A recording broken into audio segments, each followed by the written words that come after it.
can't believe I believed everything we had was last. So young and naive of me to think she was from your past. Silly of me to dream of one day having your kids. Love is so blind, it feels right when it's wrong. I can't believe I fell for your schemes. I'm smarter than that. Dumb and naive to believe that with me you're a changed man. Foolish of me to compete when you cheat, when lose, when win. It took me some time, but now I moved on. Because I realize I got myself and that's all I got in the end. That's what I found out, and it ain't no need to cry. I took a vow that from now on I'm gonna be my own best friend.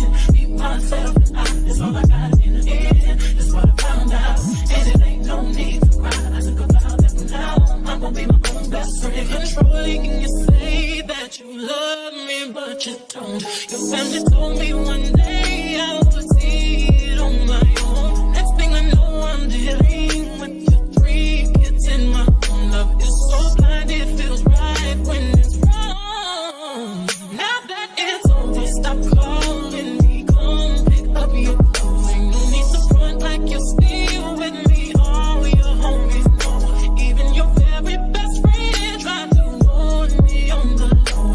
Took me some time, but now I am strong. Because I realize I got myself and that's all I got in the end. That's what I found out, and it ain't no need to cry. I took a vow that from now on I'm gonna be my own best friend. Be myself and that's all I got in the end. That's what I found out, and it ain't no need to cry. I took a vow that from now on I'm gonna be my own best friend. Got me, myself, and I know that I will never disappoint myself.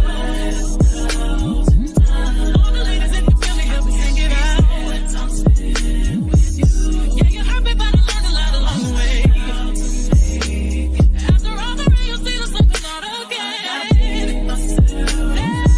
I know that I will never disappoint myself.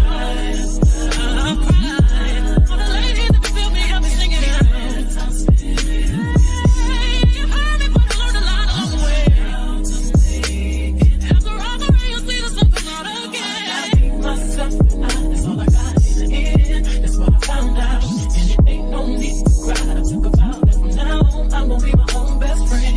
Be myself and that's all I got in the end. That's what I found out, and it ain't no need to cry. I took a vow that from now on I'm gonna be my own best friend.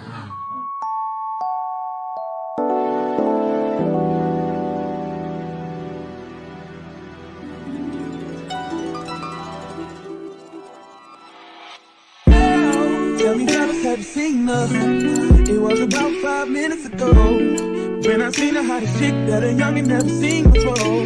I say, yo, tell the girl I wanna meet her. On second thought, that ain't the way to go. I gotta give her game proper, spit it so she get it. There she is, I gotta stop her. Or should I talk about a smile? Or what about a style? I'm out of time, she's out the door, I gotta go for mine. Or should I talk about a smile? Or what about a style? I'm out of time, she's out the door, I gotta go for mine. Let the girl say,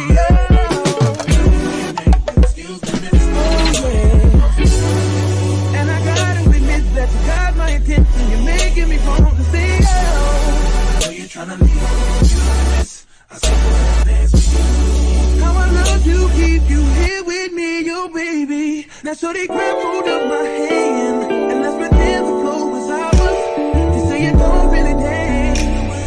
Just 1, 2 step, 1, 2 step. Now with the music is moving too fast. Now my head a little tired. Don't be afraid to move a little closer. Girl, there's something about you that makes me wanna say yeah.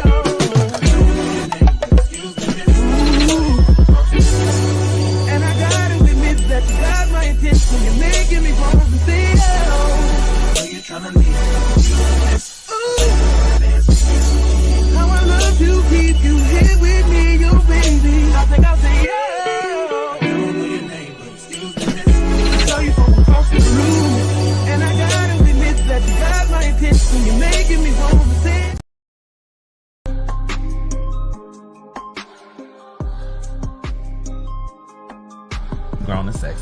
Sometimes that's what's up. We didn't say it was a family show, so there's that. Young Wait, people are born. we with that? With that? Well, this or that? Are we? I don't know. We all over the place.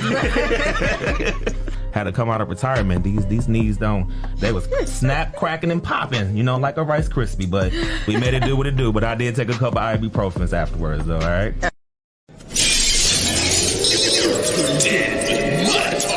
With Big T, Shay, and Miss Amy. CL Style. It's your boy Greg.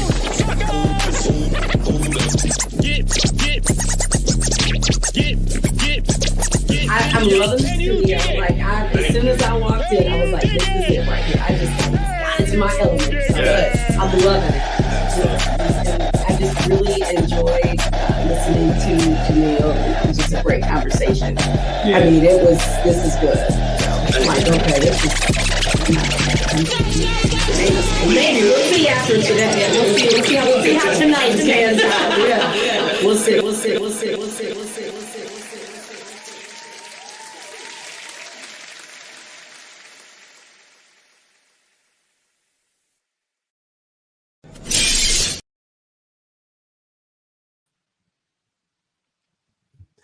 Yo, what's good, y'all? It's your homie Big T. And I'm Shay Renee. Hi, Miss Amy. And it's your co-hostess with the mostest CL Styles. Hey.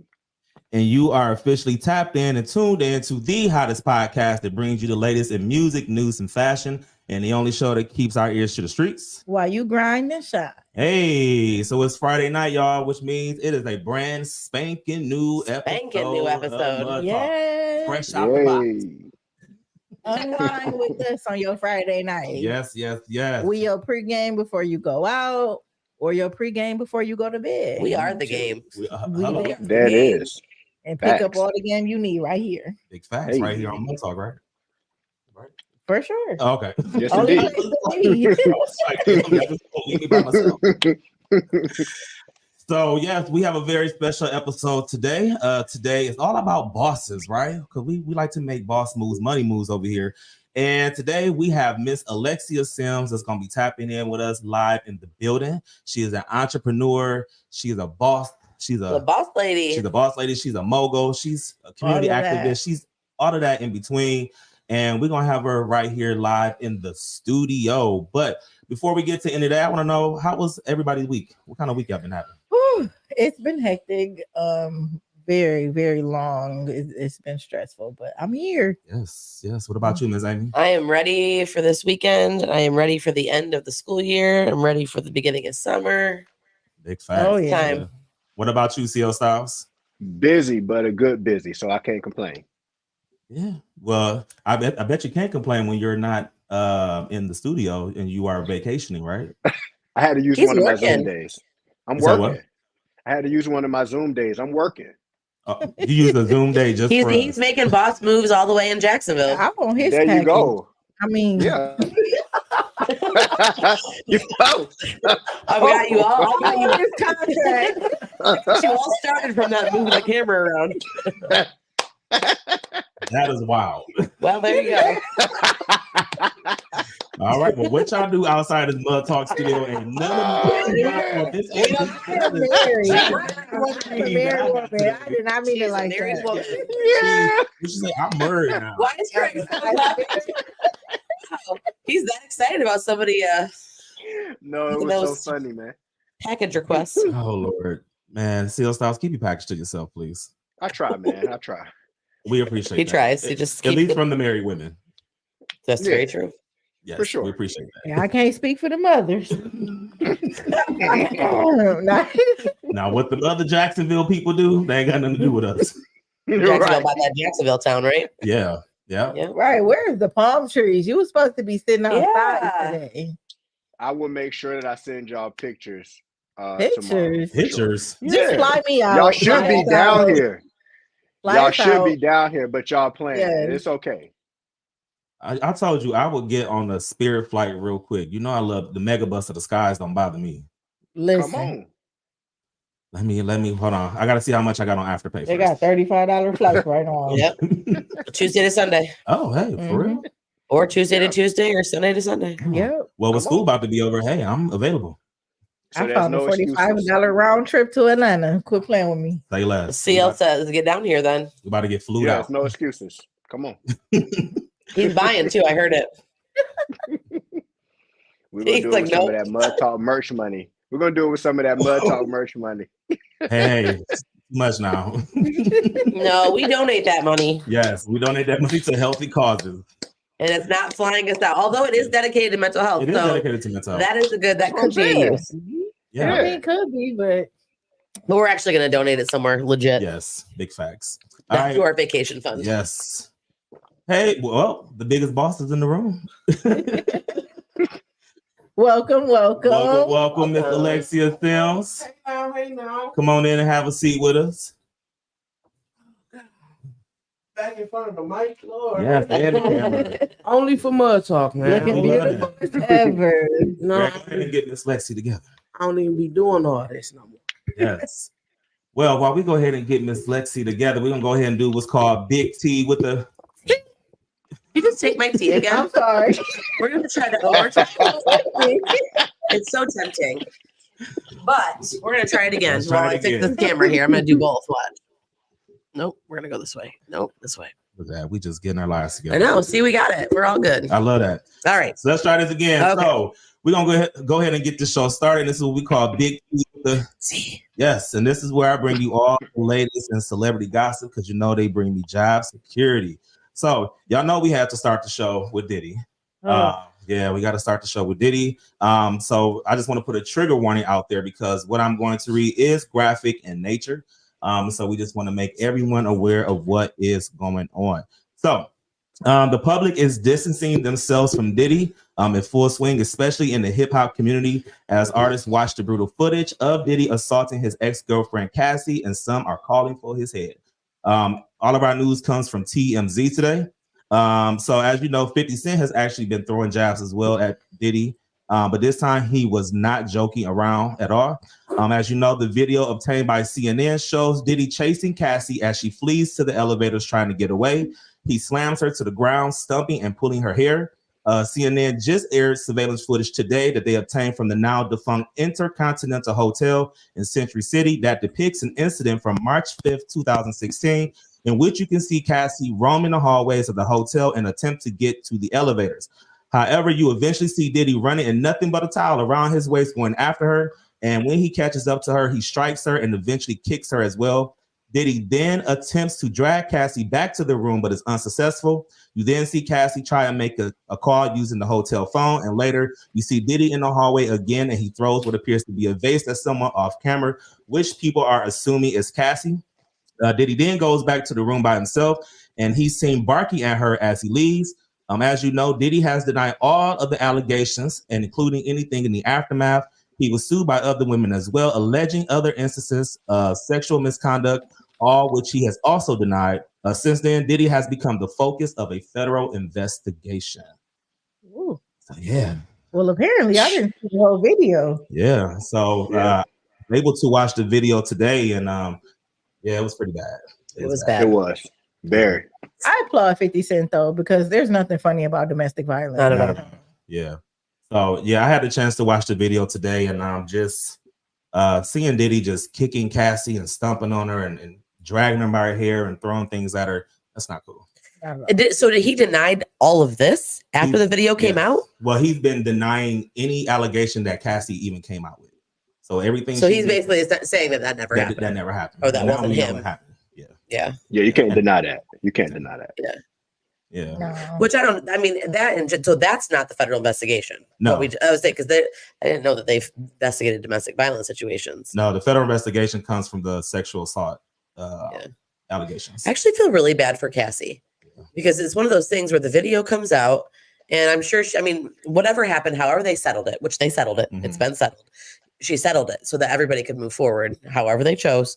And now you have this. So now she has to sit there and relive that over and over. Yes. And everybody on the internet's commenting, sharing. And I just feel so bad for her for that. Absolutely. And Cassie's been going through it for a very long time. Yeah. So definitely sending up prayers to her because she doesn't deserve anything that's been going on. Mm-hmm. So, all right. Well, in other news, let's talk about Cardi B. So Cardi B says that she is not voting for Donald Trump or Biden in the election. So Cardi B won't be casting her ballot for Joe Biden or Donald Trump this November because she's calling them both failures at commanders in chief. Cardi wasn't going out of her way to discuss the upcoming election, but in her Rolling Stone interview that dropped Thursday, the topic came up and she emptied the clip on both candidates, saying that their time in office has not been respectful. She says, I don't fuck with both of them niggas, adding that Biden's current domestic and foreign policies have been the source of layers and layers of disappointment for her. Yeah. America's selective funding of overseas wars has gotten under Cardi's skin, but she's also worried artists of color will get blackballed for speaking about the Israel and Hamas war. Cardi explains there's countries where kids are getting killed every single day, but the U.S. won't benefit from that country. They won't help. She continued, I don't like that America has the superhero cape on. We never did things to be superheroes. We did things for our own convenience. The diamond-selling rapper also showed hatred for Trump's presidency and thinks neither guy has the U.S. best interest in mind, adding, the cost of living is too high, wages are too low, and too little is being done about it. I feel like the people are being betrayed. So, yeah. I'm not mad at any of She that. has some points. Yeah. She has some valid points. Yeah. And if you know Cardi has been very vocal about this upcoming presidential election. I just wanted who's she voting for? Did it say? I was gonna say we need people to understand that just because you don't vote for nobody doesn't mean the campaign don't go. Yeah. Yes, that's not the message we're sending. Yes, not at all. Yeah. I just needed, but like, is there an independent candidate? Usually there's a third one. Usually there's an independent candidate, but I don't think I heard anything yet. But I did hear this a little extra tea that in June, Biden and Trump are having their first presidential debate. Which is they're going to do that because at first they weren't going to do that. Yep. So they're going to have it in June. They're going to have another one in November. All right. So it's getting real. The unc's about to debate. Yeah, they are. They both need to go down. They both need to go lay They really down. do. Go take a nap. It's time. Well, I don't know. Biden's been kind of sleepy the whole time, so he need to wake up. Yeah. Yeah. So I don't know. We're going to see what's going on with that. All right. And in our last news, let's talk about Soulja Boy. So yes, well, yeah, Soulja Boy been telling a lot of stuff lately. So Soulja Boy is having a change of heart after going with war with Metro Boomin, who you know is the producer, and he apologized to the producer for his comments about his deceased mother. On Wednesday, Soulja shot Metro an apology just as random as the recent bomb in his direction. He says, I apologize to Metro Boomin for overreacting over an old tweet. Condolences to his mom. I'm going to seek therapy and anger management. I'm done responding to hate, new or old. Soulja's beef with Metro is pretty much old. The Crank That rapper went on a rampage earlier this week after discovering tweets dating back to 2012. Where Metro went in on Soulja Boy. 21 Savage stepped in and Soulja Boy confronted him too, but hopped off the deep end, bringing Metro's deceased mother into the beef, saying that Metro Boomin's mother's death was an Illuminati sacrifice. Yeah. Wow. So yeah, he was able to send him an apology tweet, and we haven't heard from Metro Boomin, so we're going to see exactly if he's going to accept his apology or not. So were they kids in 2012? Metro Boomin was pretty young, like he was like a teenager. Yeah, but saying that someone's mother was an Illuminati sacrifice is pretty crazy. Can we stop talking about people's relatives? Death period is like crossing the line. So. Yes, absolutely. Like that's not. I don't think there's no lines uncrossable when there's war.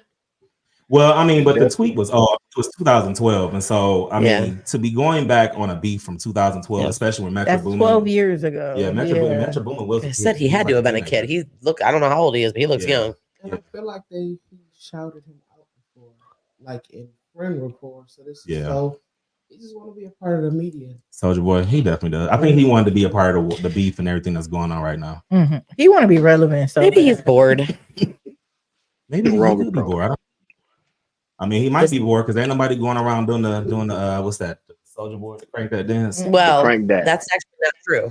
Who's doing it? Well, I was at my my child's carnival yesterday, and all the children were cranking that. They were, and I was like, "This is the most inappropriate song to play at a child carnival." I want to say somebody actually sampled that song lately. I can't think of the song, but it was the original, the Soulja Boy one. But it was right. Yeah, they were all cranking that. Yeah, I mean, I will say I've been to a couple majority white clubs, and they love to play Crank That Soulja. Well, I wasn't gonna say it out loud, but that's essentially it was a lot of. Actually, were the kids white? Yeah, they were. Okay. I mean, that's exactly it. This is actually I was walking with one of my friends at the carnival, and I said, this is why I know when I'm hanging out with my white friends and when I'm hanging out with my black friends, because they also played a lot of other fun things like the Tamia Hustle and nobody was doing that. They were cranking it, but there was no any hustles or group dancing, and I'm over here like, why is nobody okay, I'm gonna sit here then. Yeah. So it was interesting. I've definitely been to white clubs before, and white clubs definitely have their selective pick of like hip hop songs. Like white people clubs, they love playing Usher. Yeah, like that's a very. I mean, that's the anthem. And shots. Oh yeah, and shots. Shot. Yeah, that's a good one. That'll get me going. They do. Hey, I Amy, love it. Hey, Amy, the $1 million question is, Amy, were you cranking that as well? I know the kids were, but were you as well? Well, I was more standing here wondering if it was appropriate to be talking about Supermaning that H word in front of children. So they just needed to edit it. Yeah, it wasn't edited. There was nothing edited about it. Definitely super soaking that. No, they were super soaking that. But the best part is that nobody around me knew that. Like all the parents are there, all like, yeah, and I was like, is nobody okay? My child was not cranking anything. He was jumping on the bounce house like he should have been as a child, and not super soaking anything. A little super soaker ain't never heard nobody. I'm sure all the white adults went home and they had the time of their lives, but children. All right, it's not my school DJ song. I feel it. All right, well, that was Big T with the tea, and you know I got some tea. I'm gonna spill it here first on Mud Talk. So, thanks. Shout out to them celebrities, man. They keep me definitely with job security, so I appreciate that. So. All right, so some extra little tea that we didn't get a chance to discuss, but as you know, recently a teacher got fired for his social media post on TikTok. If you haven't seen it, he was seen in his classroom. He was recording himself having his braids taken down by his students, and he was fired. And so he's been doing apology videos, and he's actually been still keeping the contacts with his kids. Like they've been sending him emails and everything. So I want to know, do y'all feel like he should have been fired for it? Not at all. Not at all. Why do you say that? I do not feel like anything was inappropriate in the video. It was more than one student. It wasn't like he isolated, a certain amount of young ladies. It was more than one. And if they offered to help, then that's fine. I feel like a lot of times in our community, we over sexualize people and not let them be who they are and express themselves the way they want to express themselves. Yeah. Especially when it comes to kids. What you think, Lexi? I think it was completely inappropriate.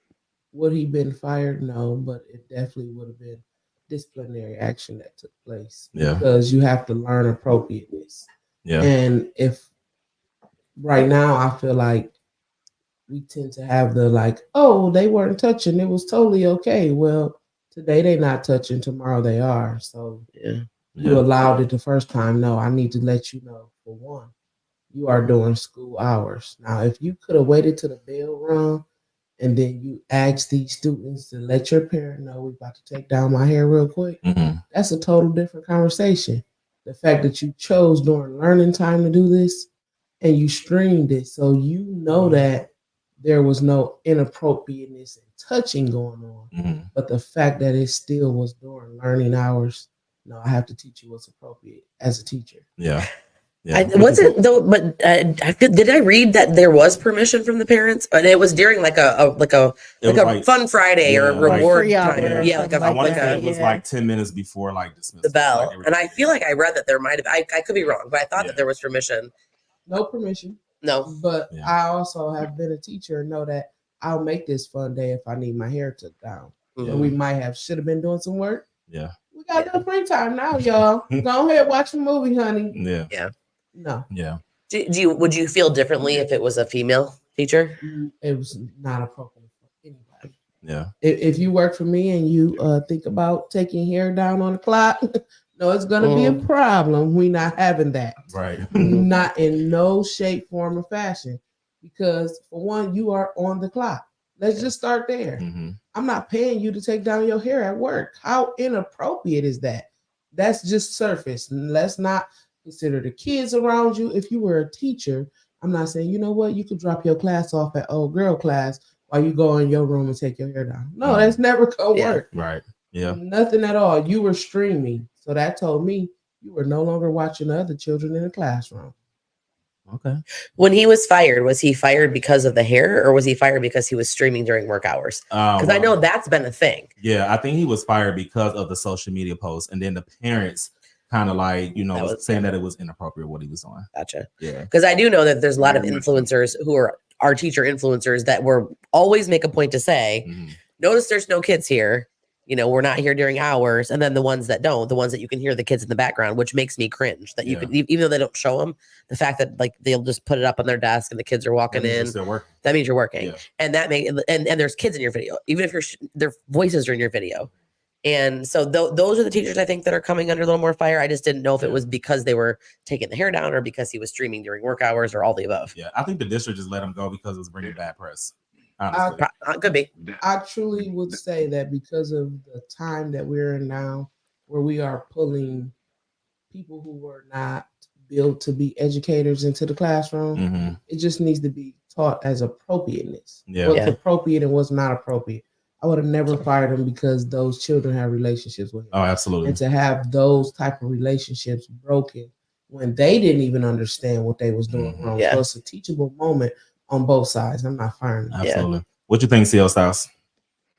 I definitely think that it was very inappropriate. I mean, just from an optic standpoint, if someone comes in and I didn't see this, so I'm just finding this out, real time. But if the superintendent walks in, if the principal walks in, you're supposed to be working. So if you getting your hair taken down, it doesn't look good. If a parent walks in, it just doesn't look good. And I just think, and I don't know if it was girls taking down his hair. I don't know if it was boys. It was girls. It was girls. Okay. Yeah. Like save that for after school. Don't let the kids do it.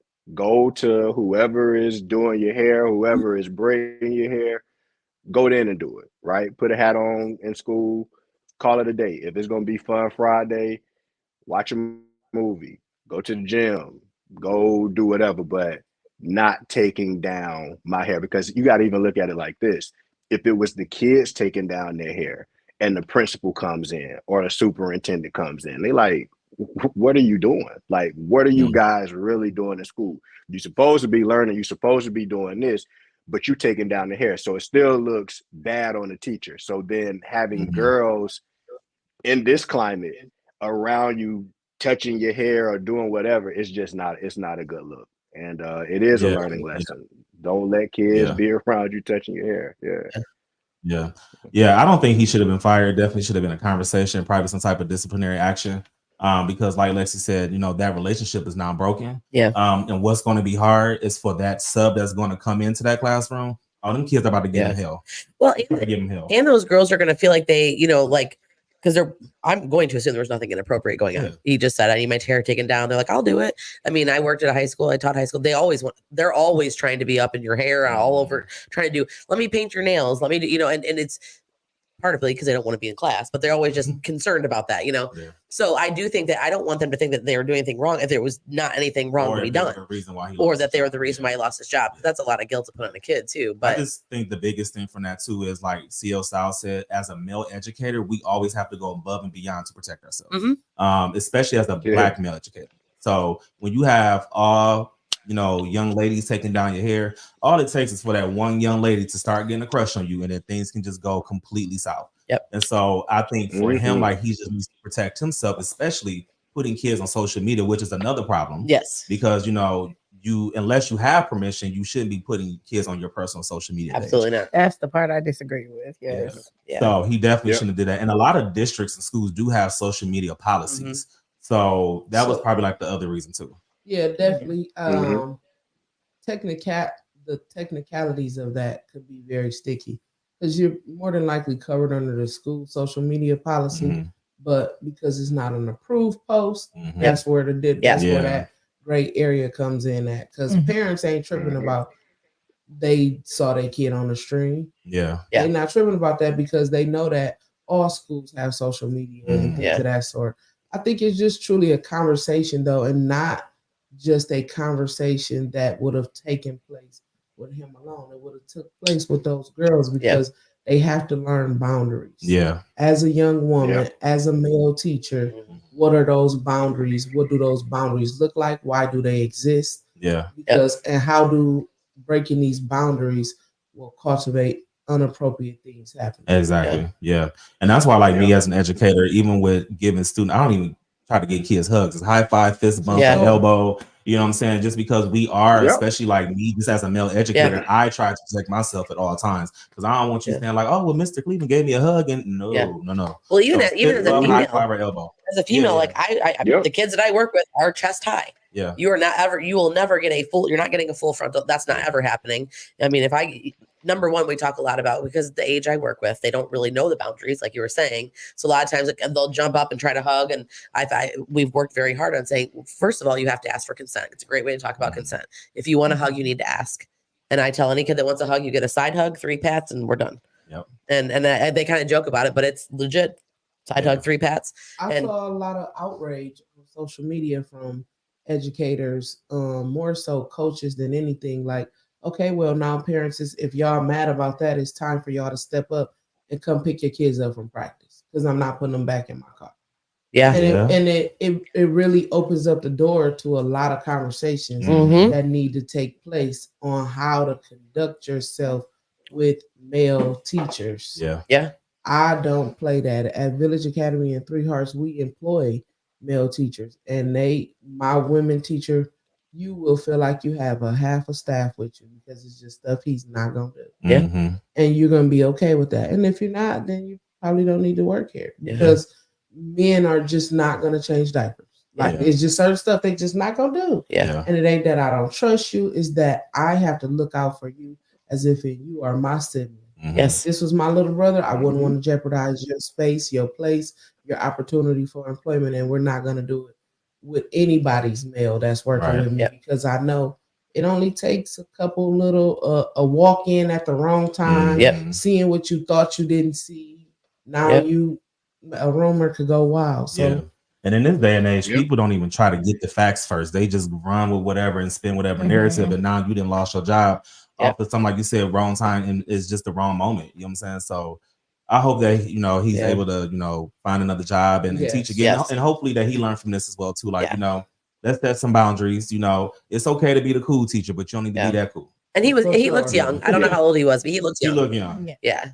It's a learn, and we've all been there. You learn things, and it's just it's sad that he had to learn it that way, where he could have just had a teachable moment. I do think though, for females at same token, I mean, when I became a counselor, that was the toughest for me because I do one-on-ones and and I work with teenagers. So just that whole, like, when do you close the door? When do you not close the door? I make sure all of my seats are, if I have to have the seats are far enough apart where it's across the room. But those are all things too, I think just in education in general, we just have to be really careful with. Absolutely. Guys, girls, everybody. Absolutely. Yeah. All right. Well, let's move on because we got a whole lot more of the show to get to. And, we haven't done this in quite a long time. And it's time for Ask the White Girl. Yay. It's been I know it's been a while. It's been a while for Ask the White Girl. Yes. And so, Lexi, if you have a question about white people that you want Miss Amy to answer, anything you want to know, I don't judge. She don't judge. Yes. So, Miss Amy, for all the people who may be new to the show today, who are watching and listening, kind of explain what is Ask the White Girl. So we started Ask the White Girl about 2 seasons ago. We were just talking about how it would be nice to have a conversation where I think a lot of times people have a lot of questions about people of different races. A lot of my Black friends have questions about white people. A lot of my white friends have questions about Black people, and people aren't really talking about it. So we decided to just ask away. I'll answer it to the best of my ability. I will say I don't represent all white people. I'm not saying that I know. Honestly, a lot of these I don't even really know the answer because sometimes white people do some weird things. But I will try, and I usually kind of sounds like facts. I will try to do the best I possibly can. The only thing that I ask is that, I try to answer, and I if I know it to be fact, don't try to tell me that I'm wrong, because I'm telling you what, there's a few topics where people just don't believe my answers. Big facts. But I've never witnessed it in my experience. I always love to say mud talk is going to end racism. Yes, we are. So then, but I will say, so on the flip side, the first question I'm going to answer, if you just got that one, the first question I'm going to answer is an Ask the White Girl. So I did have one of my Black friends ask me a question. And then the next two are, hey, white girl, ask your Black friend. So then you guys can answer. And we're going to be very understanding and non-judgmental. Because I've noticed it's very difficult for some of our white friends to ask questions on video. But the two that I have are two very brave. One of them's mild, but very brave souls who said, I will put me on video. I got it. So we're going to try to answer them the best we can. You got something to say, C.O. Styles? Yes, I have a question as well, but I'll wait. Okay. I'll save my question, but I have a really good question that's been burning inside as well. Okay, don't forget it. So I will not. I'm worried. I don't know. All right. Let's go ahead and get into our first Ask the White Girl question.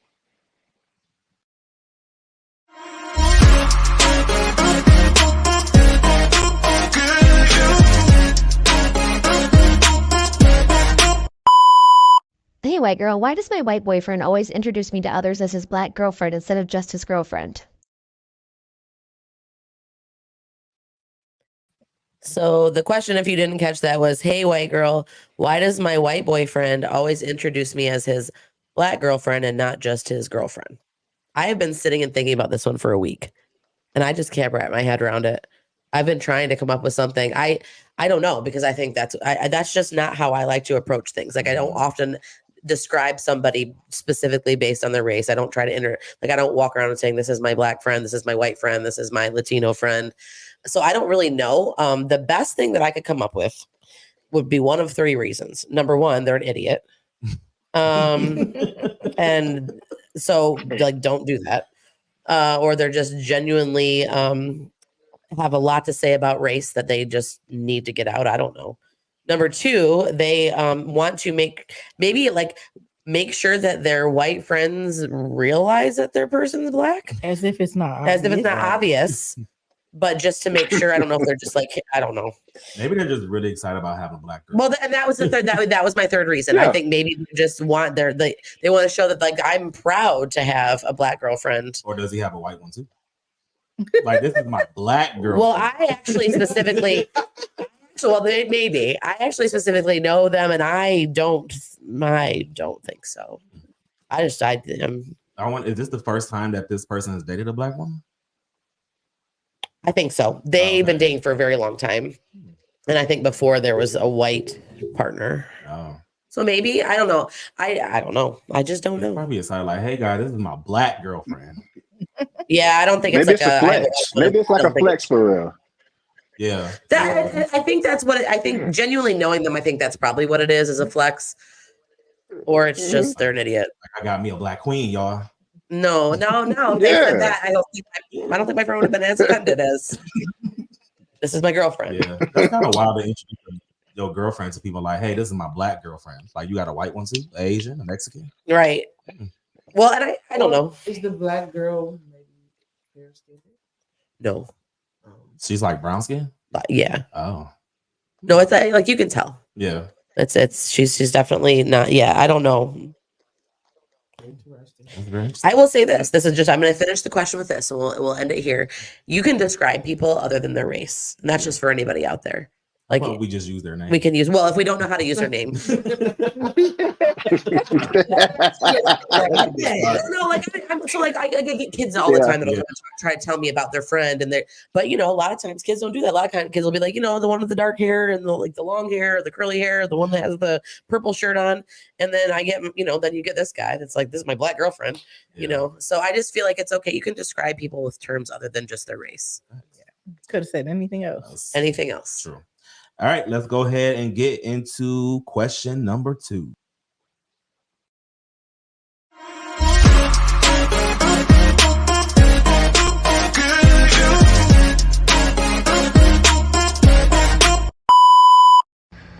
Hey, white girl, ask your Black friends what their perspective is on white families adopting and raising Black children. Do don't got enough time for that. Losing All our right, so day. my black friends, what is your perspective on white families adopting and raising black children? As a family who's adopted a child who wasn't white, he was black, but my mom was an active foster parent. So we had before we got my brother, we had a child who was Mexican and white, who was adopted by a white family, and we had two boys who were Mexican and black, and then we had one child who was Caucasian. And we made sure we went out our way to find out what family rituals were for them. Mhm. How does things take place at their home, at the traditional home that's not going through all of the trauma that these children have been through? What experience should I be giving them? That's a part of their culture. Yeah, Yeah. for sure. Yeah, I don't have an issue with it, but like Lexi said, like make sure you're exposing them to their culture. And make sure that you are learning as well as you're going through the process. So I definitely don't have a problem with it. I just also want them to make sure they're doing it for the right reason. Because I had a situation a few years ago where a lady that I knew, her black kids went to a school district here that was predominantly white, and they got bullied. They experienced a lot of racism. And she asked me, she's like, "Can I ask you a question?" I'm like, "What?" She's like, "Do you mind being my kid's black uncle?" And I was just like, "No, like I'm not doing that just because you said black uncle." Yeah. You know what I'm saying? And so, but I was like, what I will do is help you understand how you can fight against this and how you can also educate yourself. But I'm not about to just be going up to your kid's school and being the uncle and just in any racism on by myself. So that's not happening. But yeah, I don't have a problem with it as long as you are just doing it for the right reasons. So I definitely agree. As long as it's the right reasons and the love is there. yeah. I find it very necessary that Caucasian families with African American children need to make sure somebody is doing their hair. Oh yeah. Oh, for sure. I Yes. see another white family with a little black child whose hair is in just a nappy fro and it's all white event. I'm definitely the person who comes up to you to slide you my card and be like, "Hey, call me when it's over. I got you." Yeah. Because you don't know how to approach that area. Yeah. If you are Caucasian, that is such a sensitive space. So you need somebody around who's like, take the barrier out the way. Let's just make sure the baby hair done. Here go my card. Yeah. I've been at multiple events. Like, here's my number. Call me when this is over. Now, as long as you're not going around and being like Angelina Jolie and Madonna and all of them and just adopting all of Africa, like then we good. But you know, just make sure that you are doing it for the right reasons. And no shade towards Angelina Jolie and Madonna, but I just be like, I don't know. Sometimes I feel like there are, you know, if you're gonna, I don't know, like I just feel like, are there some? So here's my question: are there some white family who just want to adopt just black children? Because like Angelina Jolie is one, she only, from what I see, only adopts black children. I think she adopted the children from the town that she went and did like one of her like missions at and became close. I think that's what, but that first, because she just have like different countries. So I don't know if she like just adopted kids from countries she was doing missions at, because I feel like that's what happened. She was like in the different towns. But I didn't know she just was like. Do I think that there's white families that want to just adopt black children? I don't personally know of that to be the case. I think that a lot of people that are willing to like foster and adopt are there to make sure that kids have families, and if they happen to be, you know, kids who are black, then that's who they're fostering or adopting. But I've never heard. I mean, I'm not saying it doesn't happen. I'm sure there are people out there because, I think that well, that specific question, because we were actually having that conversation, I think she genuinely was, we were just kind of talking about, like, I helped one of my friends with his little brother. I've been helping with him for some years. I actually, one day he looked at me and said, "You know how to twist hair?" I was like, "No," but I YouTubed it because there was no other option. And I actually got pretty darn good at it, I thought. And then as soon as it got too long, I was like, "Nope, we got to call somebody." But I mean, you know, the fact of the matter, don't just not do the hair. Like, there literally are videos if you try something, like there's, you know, educate yourself. actually in the foster, like in the Lucas, like at least the children's services, there's classes that you can take to learn how to do different types of hair. Is do it, like just learn about that part of it and call somebody who knows how. I was say, or if you don't want to do it, send them to someone who knows how. Yeah. And that's, as far as then after that came the question, like, do you know how to cut hair? I was like, no, but I have a friend that's a barber, so that we're not doing all that. And that's, and that's so been spending every 2 weeks for years taking them to the barber, which is, what you got to do. Absolutely. Yeah. And shout out to Kelsey, right? Yeah. And to answer that, she does not want to only adopt Black children. Okay. She was just saying that if her and her husband decided to adopt kids, there's a chance that there could be kids that were Black. Yeah. And she was just wondering like how people thought about that or what, the advice was, or if it was something that was like looked down upon. Yeah. I love that for her. I love that for her. And Black children acclimate. Like if she worked at a all predominantly white space, that Black child is going to acclimate well. Even if she's at an all predominantly African American school or anything, like the child has a better success rate of acclimating with others well, as long as the environment is and healthy and stable. Stable, yeah. All right, let's go ahead and get into our last Ask the White Girl question. Wait, what'd you say? So we're gonna breathe deep on this one, and we're gonna be fair. Yes, we are. All right, let's go ahead and get into it.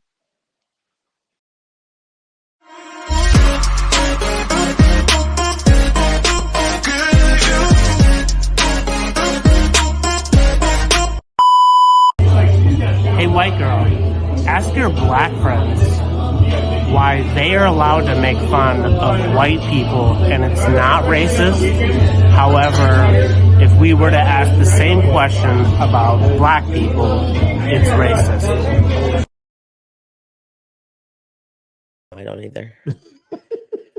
Oh, me. So before we answer, hold on, see, I gotta preface something really quick. You get to answer first, but hold on, I gotta say something real quick. I will honestly say, hold on, you get the first shot. I will honestly say that truly, when I ask people who are white to have this question comes up and they want to ask it, and they're like, I'm not going on video and I'm not asking that. So he had courage. So I got to give Ryan courage. He had liquid courage. He definitely had liquid. He actually then bought us some liquid courage, I think, after. He did. But of everybody I ask, this is a question that comes up a lot, not necessarily in those words, but that kind of that general gist of that conversation. He just was like, no, you can put me on video. So this is a pretty common question. CL, you're up. Because we were made fun of for 400 years and brought over here without any without our own doing. So I think we have the right to make a little fun for 400 years of slavery, in my opinion. Okay. Hey. I actually agree with that. We were made fun of for 400 years. And I think certain words like calling people a Karen to us doesn't have a history of negative connotations. Because honestly, Karen is just a name, and we know that white people don't like it. But it's a lot of things that we've been called for years that we don't like, and white people still continue to do it. So that's kind of that. And if we're just going to be honest, because now I'm on my Malcolm X. I can hear it. I can hear it. It's going to change. Yeah, me too. So if we're going to keep bread fresh, racism is a system that was created by white folks to basically keep Black people down. For us as Black people, we can't do that because we can't create systems to oppress white people because we are the minority. So therefore, with that, I feel like we are still oppressed to this day. So therefore, is it cool to make fun of white people? Absolutely not. But at the same time, I mean, we still get made fun of, and y'all still do it. So that's just me, personally. And African Americans can't be racist. We can be prejudiced, but we can't be racist. Can't be racist because racist is a system that is created to keep people down. My brother said white people have a word that has a negative connotation that is comparable to the N-word, and that's why most white people have questions about they want to say the N-word. Yes. Only now We oppress ourselves. Yeah. Definitely. It's just not, the liquid courage clearly told you. The liquid courage alone told you, like, yes, this is inappropriate. You can only stay with the liquid courage. You can only ask that question with a little liquid courage. You know what it's here for. Yeah. I didn't like the way he said the word black. I didn't either. That was real. I didn't either. I don't know. It's something that threw me off. But we have to, because we told them we don't judge, and we're trying to. And honestly, but what I'm saying is this is an important question to be addressed. It is because this is a question that comes up a lot, and people come and me. Why don't you ask your black friends why they can say that? And listen, just let's not say anything. Just be nice. But no, I mean, listen. You call me a Karen, I'm going to check you though. Yeah. Well, you know I'm going, but or anybody else. Yeah, that way that he said. But I don't think that's gonna. I think black people. It reminds me of that. You ever seen that video before where it was like, black people. It's a white. There was a lot of liquor. Yeah. Behind. I don't know if that's how he normally talks because I only met him that one time. Yeah, but he was very headstrong about that question. Mm-hmm. I actually agree with what your brother said though. There's no. I mean. Yeah. And just like the N-word, I try to educate people as much as possible. Do not call my hair dreads. They're not dreads. That's the word that was put upon our people by, those white people back in the day. They're called locks. We don't dread anything about our hair. I love my hair, so. And I want to know, why do white people want to say the N-word so bad? Is that an Ask the White Girl question? Because they can't. Because they can't. Because they can't. I mean, that's true. When you can't do something, you want to know why you can't do it. You want to do it even bad, even worse. So, even more. All right. So, Theo Styles, you got to ask the white girl question. Yes, I did. So, no, I did not forget it. So, can you please tell me, because I've been trying to figure this out for years. So let's just say we all go to the club, right? And we're listening to music and everybody's listening to the same song. What beat is it that white people are hearing that's different than black people? Because the dance moves tell me that it's something else. So what is it that is it like the bass line? Like, what is it that white people, the beat that white people are listening to that's different than black people?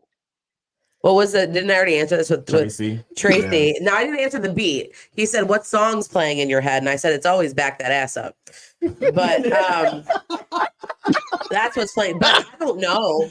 I don't know. It's a rhythm thing. It's got to be a rhythm thing. It really has to be a rhythm thing. I mean, I feel like I can stay on beat. If there's I know myself well enough to know this. If I don't have a beat that I can stay on, I'm not dancing to it.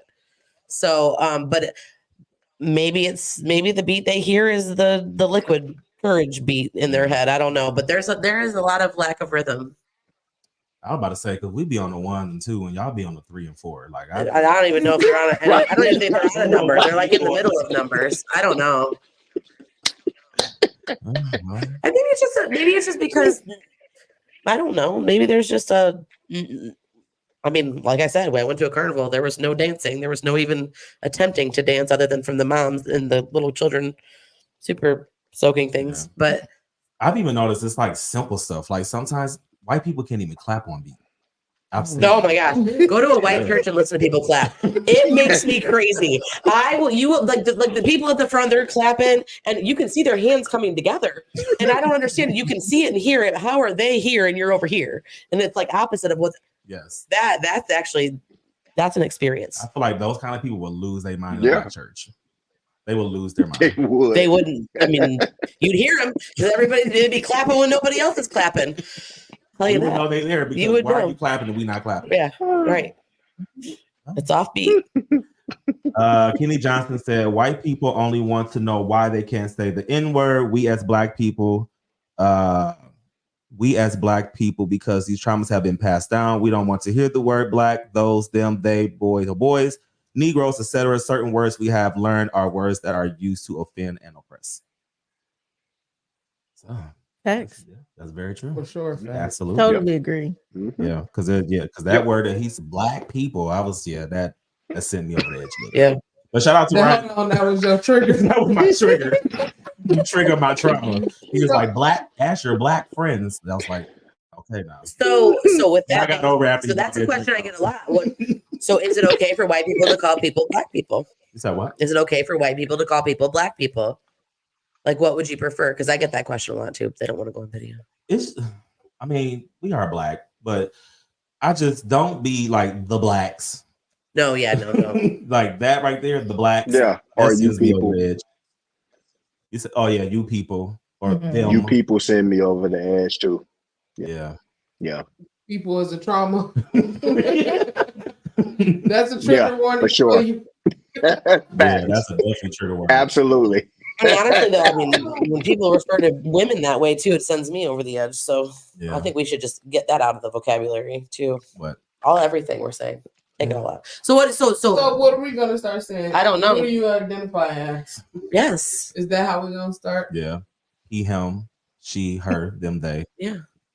Or a combination. Yeah. I know the city emails they make their employees like it's a part of your signature on your email. Yeah. Karen, identify as her. Yep. And I'm like, oh wow, is that no? Yeah, it is. How would you teach a kid that? As far as what? You need to state what you identify as when somebody asks you, hi, I'm Alexia. I identify as female. Like, is that how we're gonna start introducing? I identify as African American female. Yeah. I've dealt with that before though. Like I've dealt with a student that identified as him. Yep. And that is what they prefer to be called. And they will check you every single time that you don't refer to them as their pronoun. So I usually will just use a name because so asking somebody what's your preferred pronoun, do you have a preferred name, is kind of commonplace now. But I will definitely say that if I don't know the pronoun, I will just use their name. Kenny said, at this point, just say y'all. For sure.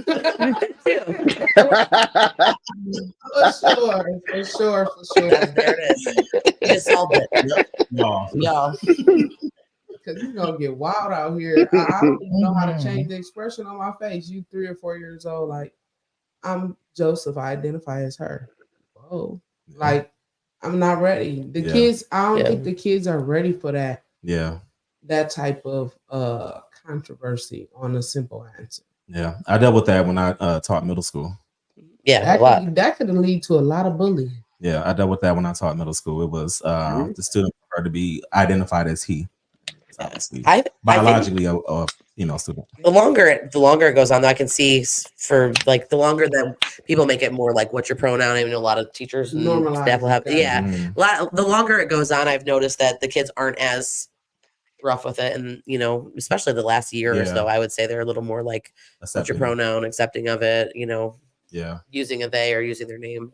I guess by middle school, Yeah.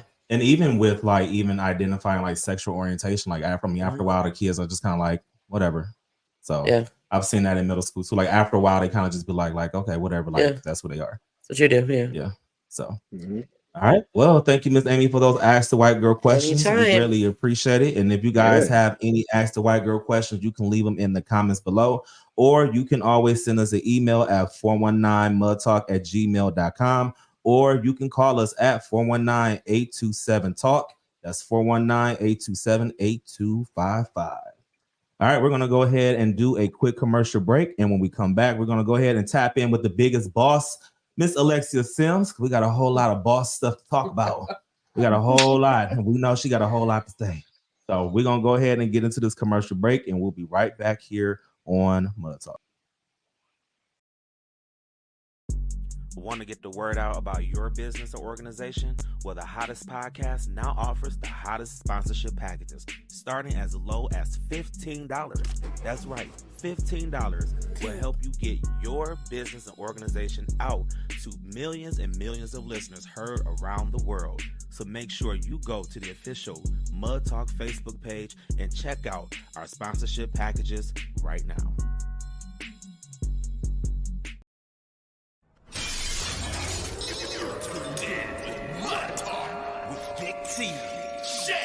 And Miss Amy. Mud Talk is the only show that brings you the latest in music, news, and fashion, and keeping your ears to the streets while you grind and shine. Hosted by Big T, Shay Renee, Amy, and your boy Red. Be sure to tap into Mud Talk every single Friday, starting at 8 p.m. live on Facebook and YouTube. And catch us the next day wherever you stream your podcast.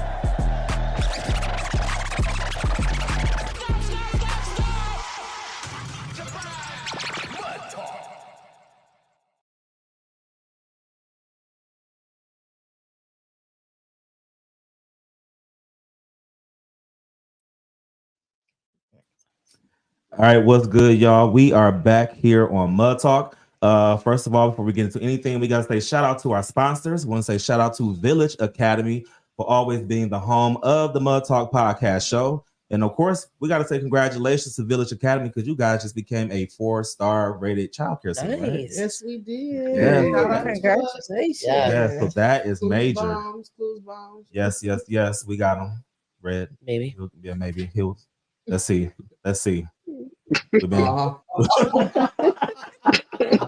My bad, Red. He wasn't ready. Don't do it. Don't do it, Red. It was my fault. I can't wait to hear. Nope. There you go. Hit that button. There we go. Stay ready. You ain't got to get ready.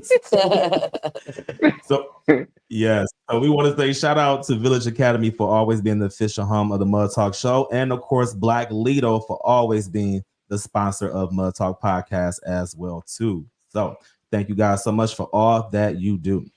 All right. Now, like I told y'all, I'm gonna keep going the biggest boss because she's one of the biggest bosses that I know. Like she holds it down.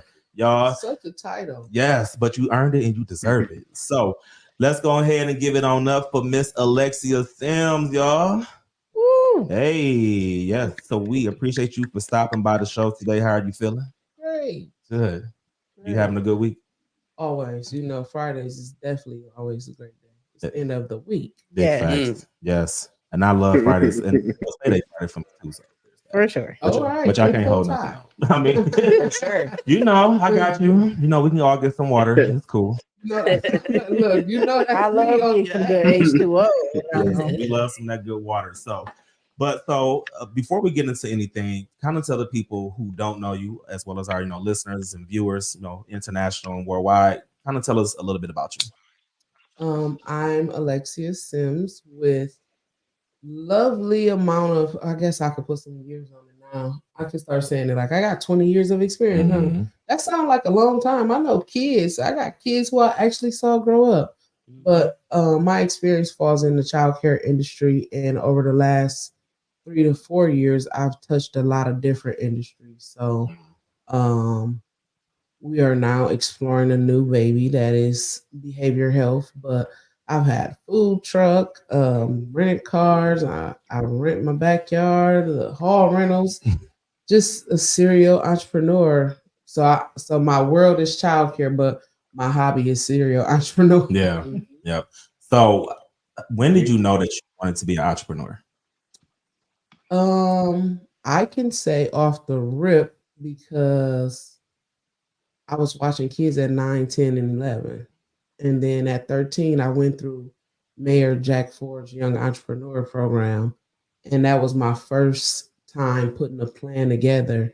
We put together small versions of business plans, and it was called Big Mama's House. That was going to be the name of my daycare when I was 13. And Lord knows, I think that when I finally stepped out and opened up a center of my own, I had a business partner who said, we will not put our name on the daycare. That would have been so ghetto. Yeah, Big Mama's House. Big Mama's House would have been all bad. You brand Big Mama's House past Big Mama's one house. Right. You are not meant to have two houses. Big Mama's two house. Like, no, it would have just been all bad. So didn't learn that lesson until later on in life, because where I got majority of my experience is at Miss Mary's house, which is my mom and I in-home daycare. We opened in 2003. And throughout that time, I think I've experienced every woe of business. And once we were about 4 years in, my mom was like, I'm going back to school. You wanted the daycare. I'm going back to school. My world is counseling. So she trained me up to be able to run. At that time, when she handed it over to me, we had 2 in-homes. And we did have a Miss Mary's house too. That was the name. So that's why I learned from that experience, like the self branding. As soon as they get mad at you, your business can be affected. That's why you don't put your name on there. Right. If you don't have to. We had two in homes though at that time, and they ran 24 hours. One ran 24 hours, the other one only ran Monday through Friday. And my mom was like, I'm going back to school and it's during the daytime and I'm in my bachelor's program and you're gonna need to be able to hold this down. So I quickly learned all of those things, but creating a business, it was what I wanted to do. Right. So it wasn't what she wanted to do, it was what I wanted to do anyway. So I was enjoying it. Then I would say years later, I decided I wanted to do some nails and got a manicurist license. And that's how I met my partner. And in the shop there, we just was grinding and chopping up like, one day I want to have a center. Like, oh, I want to open up a daycare center too. And next thing you know, we had a center and the rest is history. Yeah.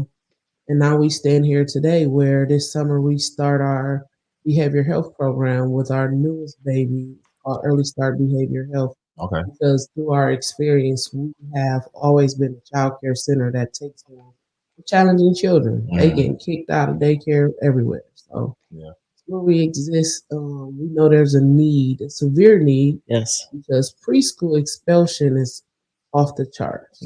So knowing that we can give them the foundation with coping skills before they even hit school, because that kindergarten year is life changing. Yes, absolutely. So if they can go in prepared, knowing how to deal with it's a friend in the class who might be flipping, you shouldn't start flipping because he's flipping, because now you got a teacher who has less experience nowadays even teaching our kids. So to bring kids in more prepared, I just feel like it helps the entire ecosystem. Absolutely. I respect that. I was gonna say, what a blessing to those parents. Yes. Because how hard is it to have your kid kicked out of a preschool and not be? They have to work, and to be able to have them have the experience to have childcare, and it's got to be frustrating for those parents. As a parent whose kid got kicked out of kindergarten up until this weekend. Yes. So I really respect that on so many levels. And just also too, like, people need to understand that even though they're in preschoolers learn from other preschoolers certain behaviors. So we need to make sure that our babies are getting that support now before they, like you said, they do get to kindergarten. So what was it like taking that leap of faith being an entrepreneur when you was like, you know what, I'm gonna go ahead and do my first child care center? What was that feeling like? It was a very it was exciting for me because it was like, we're going to be able to serve so many more kids, because the child care center was literally a block and a half from our in-home daycare. Through the process, it became spicy because things didn't go exactly how it was planned, but it definitely, getting to the other side, it was great. Like I've never not worked in childcare. So like all of my experience is in childcare and in a management position. I never was just somebody's employee. So the first, from coming from high school, I went straight into a family-owned business where I am acting in a role of authority there. So for me, I can say that it grew me up. The business experience, the growth of Lexi from the one like in the in-home daycare. We on the record. Well, that was years ago. I don't think this could be held against me now. If you were disrespectful in the in-home, I would grab a staff like by their shirt like this, like it's time for you to go. Well, when I got a center, I stopped putting my hands on people. Right. Yeah. Like all of those ways that I used to fight as a kid. So it was still like what they say, ruling with a strong hand. Back then, like, no, you're not disrespecting our establishment. You gotta go. Where now I can say that I've learned to absorb a whole lot more. But in going from having 30 to sometimes 40 children in the in-home throughout the day, where as soon as we jumped off the porch at the center, within 6 months, we were already at like 100 kids. Oh, wow. Yeah, it happened very fast. In our second year, we were 200 kids. Wow. Was that something you were prepared for? There's no way to prepare you for that. There's no way to prepare you for that. The only thing you do is you learn on the job. So understanding that as an entrepreneur, when you ask for blessings, you can't tell God when to bring them. Like, oh, I want a lot of kids. You be saying that from the beginning. God, give me some kids. And then God dropped through 200 in your lap. You drop 200 in your lap. You like, oh Lord. Like, oh, this is real. Like, God, fast. Exactly. Like, thanks, but I don't know if I was prepared. And he's like, no, you better stay ready so you don't have to get ready. So in that time frame, we just was learning how to juggle.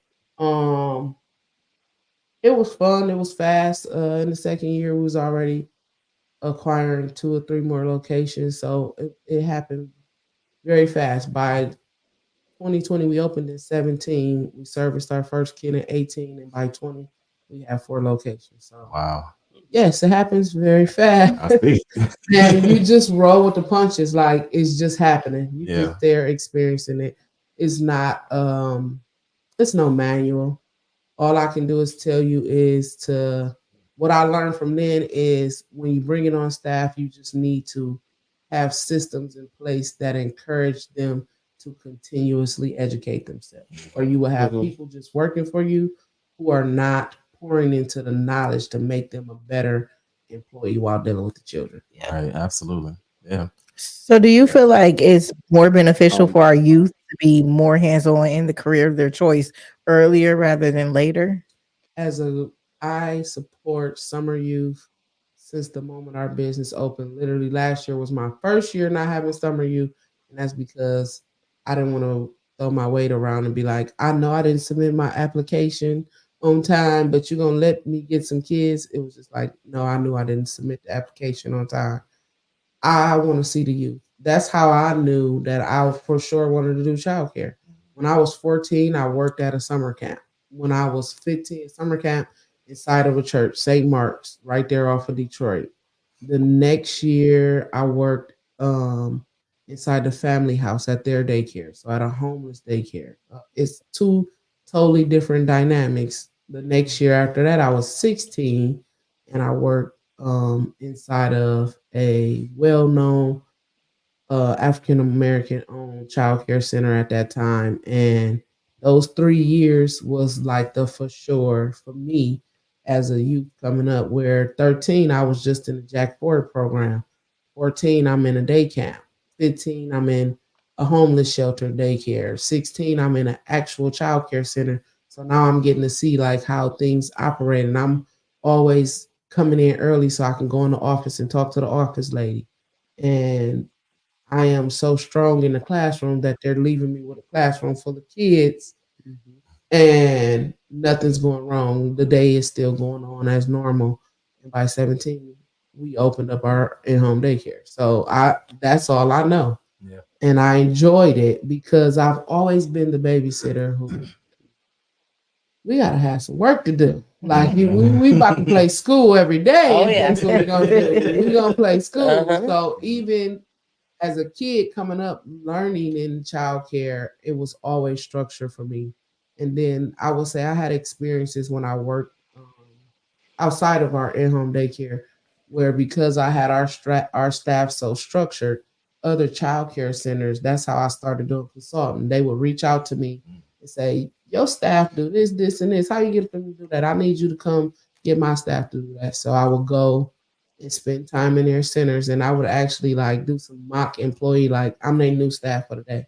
Or I might be their new staff for the week, and the employees really think I work there. So they like, hey, and running their mouth, and I'm like, when we done with this week, giving the owner all the notes on this is how things need to be changed because this one is doing this one is doing that. And you need people like that to help your business stay on track, because sometimes staff are the best people in front of you, but when you are not watching, they are somebody different. That is very true. And effectiveness is majority of my job was to go in and just create and show like you can wipe the table down. Like some of these daycare owners at that time would have staff get off work and then have the kids leave and then they had to stay after 2 hours to wipe down tables. I'm like, during that time you could have wiped those tables down. So just really coming in and acting as a staff. Yeah. I'm showing you like, come on, girl, let's wipe these tables down. They're like, oh, we don't do that. We do that. No, we can do that right now. Yeah. We don't gotta wait till we get off. We can handle this right now. They're all laying down. So that's all I used to do. That's how I started doing consulting while working at the in-home, was because people just want to know, how do I get that efficiency in my daycare? Right. It's like undercover boss. Yeah, it's undercover boss. I want to do that. Like I'm going to go to do all those spying. Didn't even put that on there. Didn't even think about it like that. Yeah. CL Styles, you got anything you want to ask Ms. Sims? Yeah, I do. So you've been doing this for 20 plus years and you're a serial entrepreneur. What are some of the things, because you do a lot of work behind the scenes? So those days where it gets long and it gets tough, how do you keep yourself motivated? How do you keep stuff going? Understand that life be life and it's okay. Like you don't have to be a superhero. So I would say that I don't show a lot of emotion. You're not gonna see me like stressing actively on the job. How I know is just my shoulders are hurting. Like, oh, I need to get a massage. My shoulders are a little tight because when the state come in here, I'm like, hey girl, come on, let's show you what you need to do. We gonna smile, grin, make sure everything together. But I don't I continue to tell myself, with having a business that grew in the way that it grew from 17 to 20, I just continue to tell myself, like, this is all a part of the process. Like, even though it's not going exactly how I wanted it to go, I just tell myself, like, this is a part of the process. And having a successful business, me and my partner bump heads. In 2020, that's how Village Academy became born. And guess what? We realized, you know what? We do better together than apart. And that's why we're back together. But it's one of those things, like, this is just all a part of the process. It's a part of the Learn process. as you go. I like that. Yeah. Yes. There ain't no manual to this. Like, you read all the self-help books in the world. And I'm here to tell you that I read them all. So I do take bits and pieces from each one and make sure that I am implementing it. And I find that to be the most important part as an entrepreneur, is to keep educating yourself, keep pouring into you. Right now, I can say for this new season in my life, creating a new business where I had no experience in behavior health, and I've hired a consultant and had to put building my company in somebody else's hands, which is not a comfortable space for me because I like being in control. And if you're not emailing me right back, I got a problem with it. But in order for me to get to this, in order for us to get to this finish line, I can honestly say I had to start going to church, because in December I was about to risk it all. Like, the old me was creeping up. Like, do you know I would be outside of your house, like you planned, and not emailing back these people? And I had to be like, you know what, God, I need you to take over. So it allowed me. I just was like, how am I going to get better right now through this process and not damage the relationship with the consultant, because you need to get to the end of the line and you paid her a lot of money and she ain't doing her job. Let me go to church.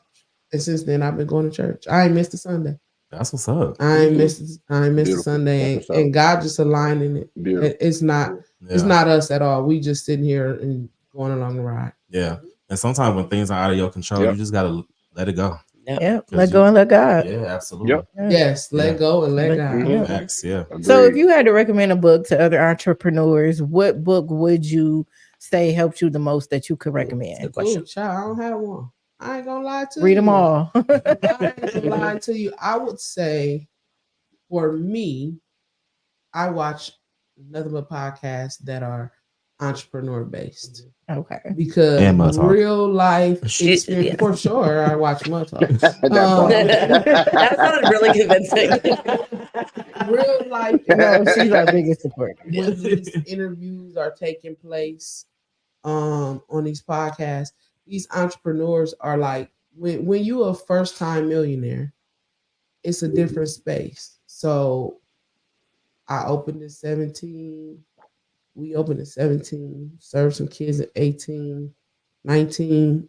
We make over $1 million. There's no books that's gonna show you like, so when you get when it all happens very fast, this is how you should handle it.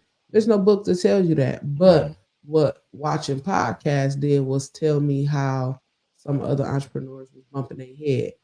And then going into 20 and still making a lot of money. And 20 is the year of where everybody made crazy money, and understanding that after 20 and 21 and 22, showing that your business is still here shows that you were not just a pandemic one-off. If they're not here in 24, it's because they didn't understand to keep pouring into them while all the money was coming in. Right. What to do with the money? What happens when you do with the money? When the money do come, are you putting it into the right bank accounts? The blessing is I didn't do none of that right, and I'm still here. There's nothing but God. Nothing but God. I don't have a book to tell you. There's nothing but God. I can, if I had my other phone that died, I could actually go to my Audible. I have an Audible account, so I'm always downloading a book. I'm gonna listen to a book. I ain't picking up no books. Judge your mama. I'm not buying no books and reading them. I am definitely gonna listen to a book. I'm gonna listen to a book, and I'm gonna listen to it a few times. Like I have 50 Cent, Kevin Hart, Tiffany Haddish, all of these people who are right now, who we see as very popular people, and they're in the media. They just wrote these books. Charlamagne and God, both his books.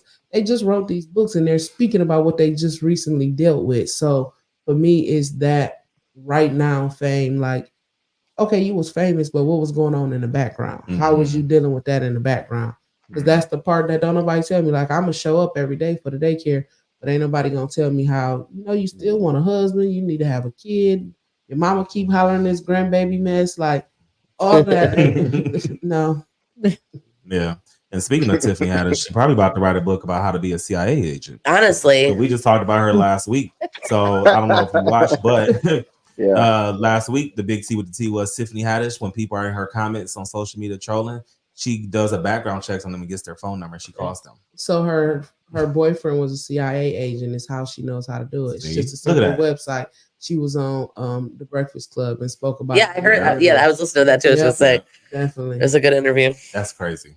So, you got a lot going on. In all of your 20 years of experience, what would you say was your biggest obstacle, and how did you overcome that to get where you are today? I'm my biggest obstacle, and I still haven't overcame it. I stand so strong in my opinion and what I know to be right that I'm still working on me, on giving, and I'm forever developing. So the Lex you receive in 2024 is not the same one from 20. She's not even the same one from 23. If you think you meeting the same me when you meet me, know that I'm not. I'm accepting more, because like right now we are operating business in a space where people don't have no credentials behind their name, but they want to come in the door for $16. But you really just want to do the least amount of work possible for the highest amount of pay. And me on the old employer side is like, girl, I'm not even paying you that. Like, you ain't adding no value to the program, nothing. The human side of me is now able to show up more. I cry more often at little stuff now. But the human side shows up and understand that people are valuing their time with their families more. Yes. Especially since the pandemic. The pandemic has made us operate in a total different space when it comes to employees. Like, they just respect their time more. And can I be mad at the person who don't want to make $1 million. No, I can't be. I want you to just be the best thousandaire that you are. Like the work and the stress that it comes with making a large amount of money, it ain't for everybody. You ain't gonna have no life. I can say I'm 38 without a husband because I put business first. You not just coming. This ain't never gonna be no one trick pony. I'm never paying for you nothing. You gotta come full package, house, car, and job. Those type not of things 2 out of 3, required. 3 out of I feel 3. like the job should go for like job first. Like that's the first number one key. I would say for me, they all are on the same level. Yeah, Yes, I definitely agree. If you are catching an Uber, I got an issue with that. You don't align with my lifestyle. Yeah, because there are people nowadays who have like, I'm never getting a car. I'm an Uber everywhere. I've made it into my budget. The amount of money they spend on Ubers is the same amount that I'm you paying in for a a car note. Yeah. So they like, I'm never. Well, that's fine. That don't work for me. And that doesn't work for where we are either. Like exactly. You know, if you live in downtown Chicago, I can see that. But well, I here, know quite a few people around Toledo who have agreed to just be Uber being a life. And for me, it's like, if there's an emergency, you gotta always call 911 when you can just get in your car and go to the emergency. Can't get in your car. You can't get in your car. You gotta call 911. You can't Uber get here fast. You gotta sit here and text all your friends like, you busy? You busy? Like, you at my house, and I need you to leave, and I gotta wait for your Uber to come. No, I need you to wait outside.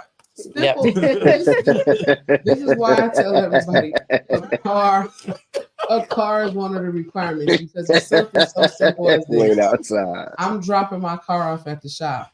You don't have a car. Yeah. You can't even come pick me up. Yeah. Right.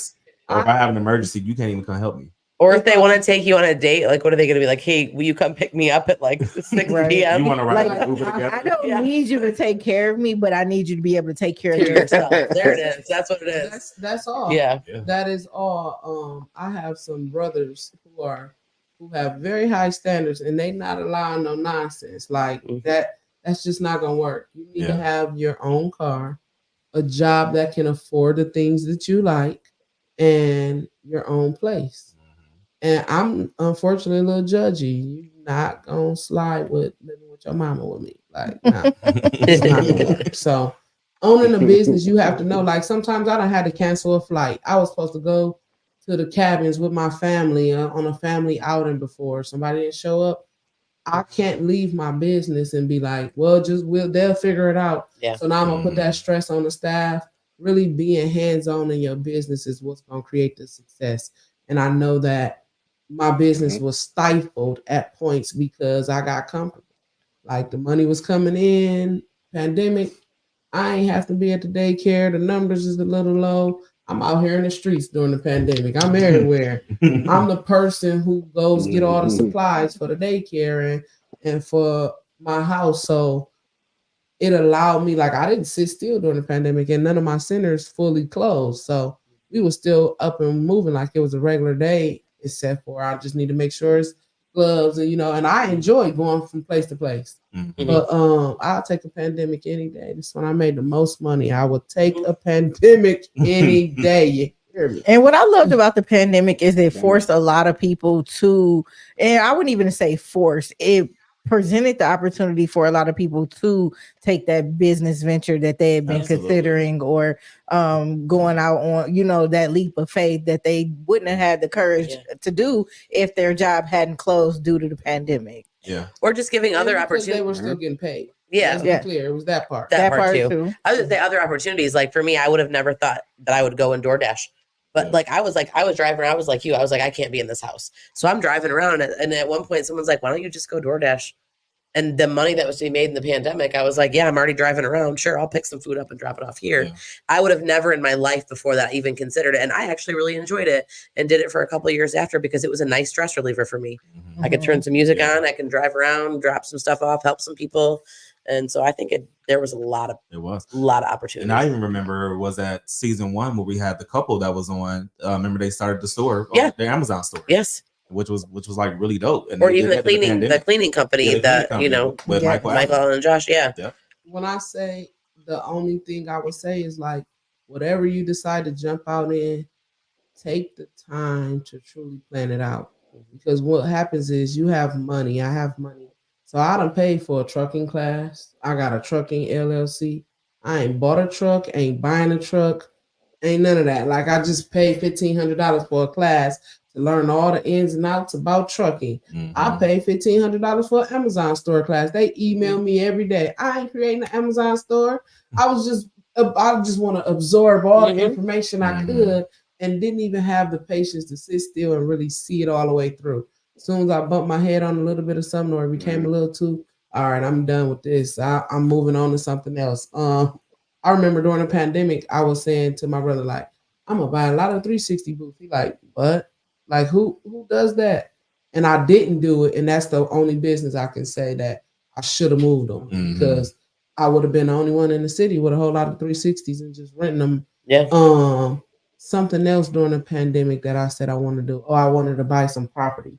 And I didn't buy it just because the world of housing was going to be so unknown. Now I know what I know. I should have bought the house because look where we're at. Living issue. Yes, we have a homelessness issue in the city. So sometimes you really have to just sit still and put all the pieces together. And none of the businesses that I have right now, I have a business plan. But I said, as I went through the process and creating a business plan, I see why they are helpful now. And it's hard as an entrepreneur who, when you make your own money, to follow those business financing rules and regulations, because some of those rules and regulations stifle you get to the process. Like if you're opening up a daycare and you're using business money, loan, it may be hard because the owner may not want to sign off on certain documents as the building owner. They don't even want to be that involved. So that may slow down your process. Whereas if I got my own money and I'm coming in here fixing everything, I'm just paying you your lease. You ain't worried. You don't have to have no attachment to this other than this leasing agreement. But when you start getting business financing, they gonna look in the background of the building owner now. Right. So they like, I don't want to be dealing with all that. So those are the type of things that you have to sit back and think about when you putting that business plan together. Does this lending structure require to have the building owner deeply involved? Because the building owner might say no, like I ain't signing up for that. I just want to lease you the space. Right. People always come to me as a consultant and be like, how do I get a loan? They come to my bro too. How do I get a loan? Where the business money at? It ain't none. It's not coming to you at the beginning of your business unless your personal credit is through the roof great, because you're going to have to be the guarantor, which is the backing for the business loan.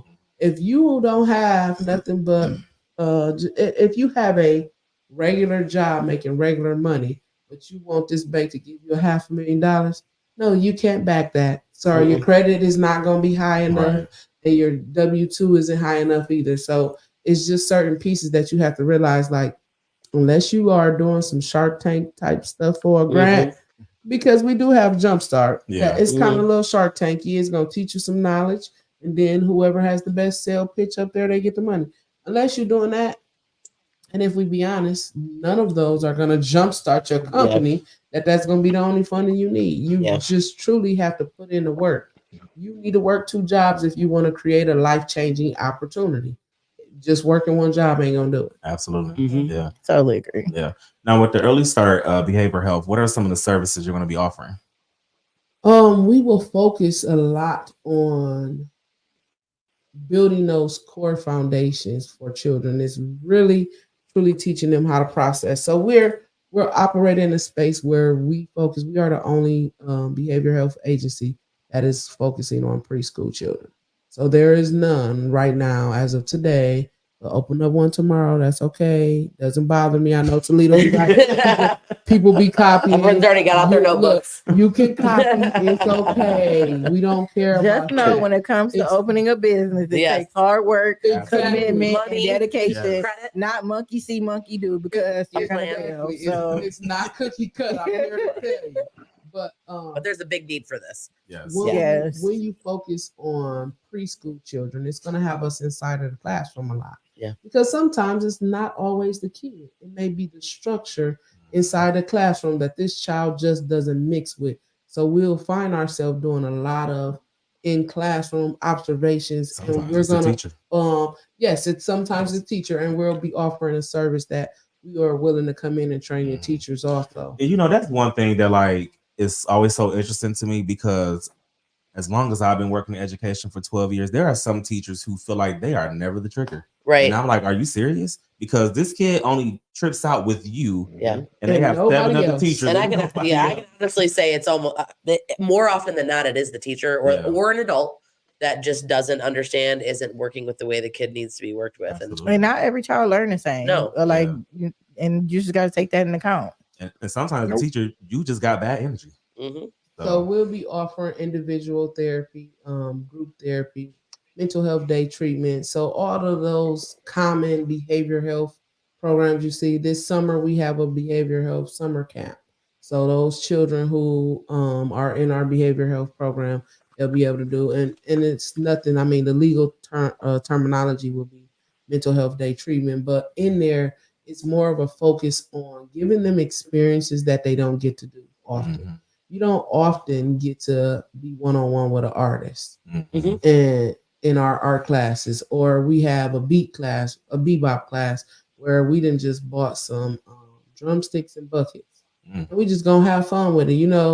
The model that we'll be using is, we will give you a skill. We will discuss the skill at the beginning of the session.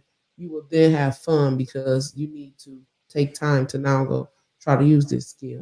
At the end of the session, something's naturally going to happen during this time that you can discuss at the end of the session with the child that simply says, and it's reconfirming what you taught at the beginning. So that's all it is. It's a wraparound. I mean, and I guess for me, what I realize is that I've been doing behavior health for free for a very long time.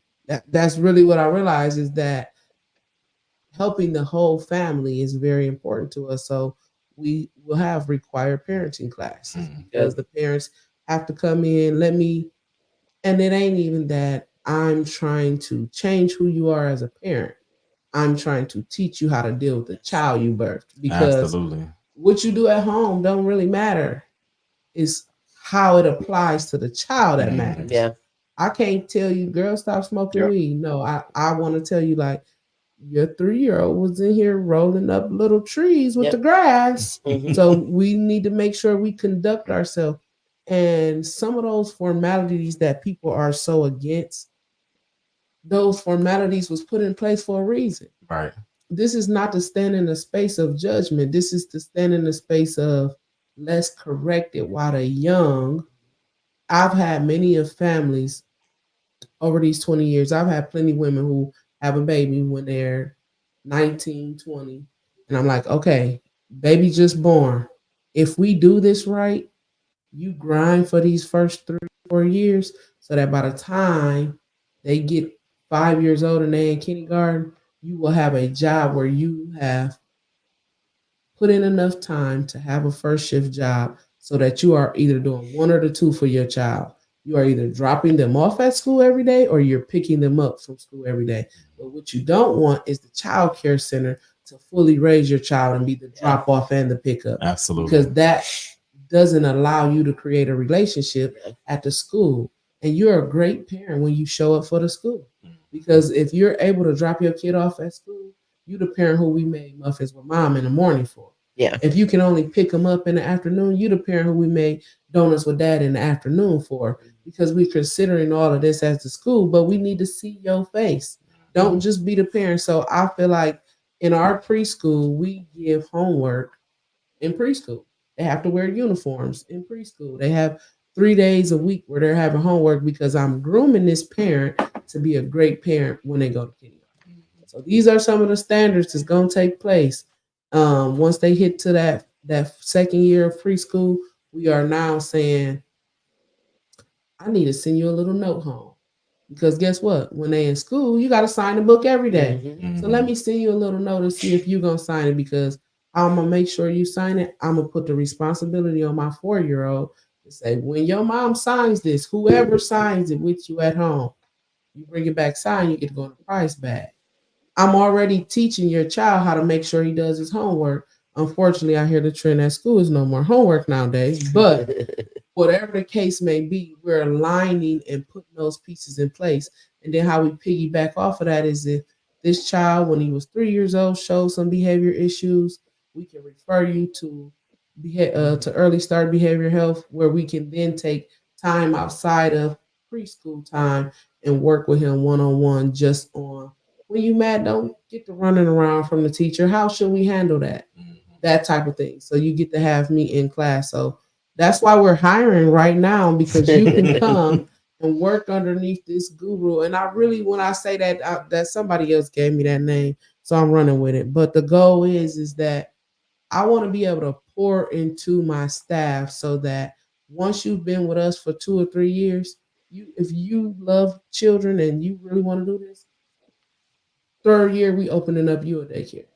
I'm okay with opening up another location, and this is your location, and you in these 3 years you got your credit together, and we can be in partnership because you worked under us. We trained you. We know you know everything, the ins and out. And now in 3rd, 4th year, because realistically speaking, it's a lot of seasons you need to go through in childcare before you just jump out there and own a childcare center. I haven't met the person who is interested in going from coming in childcare knowing nothing, who fully wants to learn everything, and at the end they want to own a childcare center. And just say you don't want to partner with us, your credit great enough, you don't want to partner with us, that's totally fine. But my thing is, know that that it's available. We're here with you and willing to be a part of the process with you to get to the other side. What tends to happen in Toledo, and what has happened, because I operate in this space from when we opened, from day one, this has always been our way. People want to jump in and be like, okay, I'm gonna work for you for a little bit, and then tomorrow me and my mama gonna open up a daycare. And I'm like, you know what? That's a great idea. If you got some family member who's backing you, that's a great idea.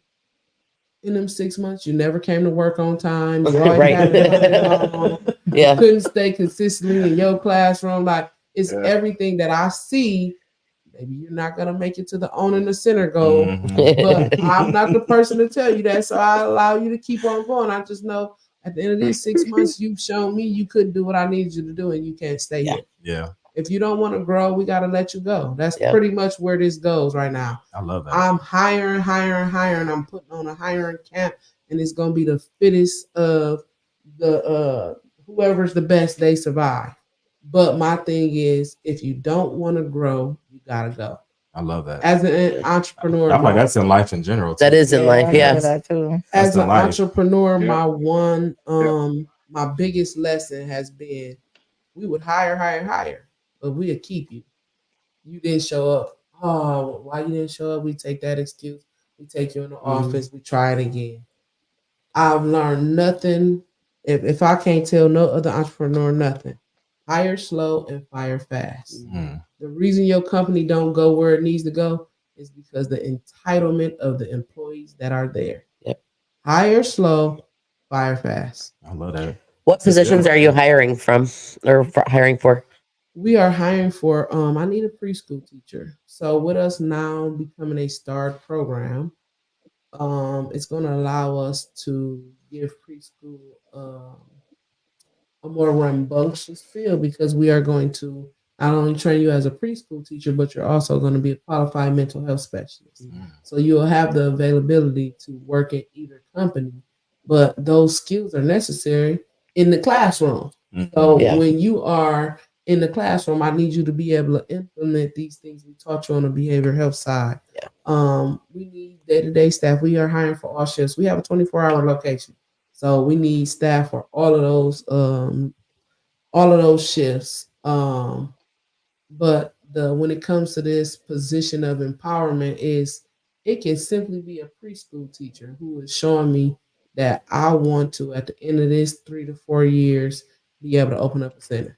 Let's put the plan together, because talking about it and not writing it down and planning it is why the plans never happen. Excellent.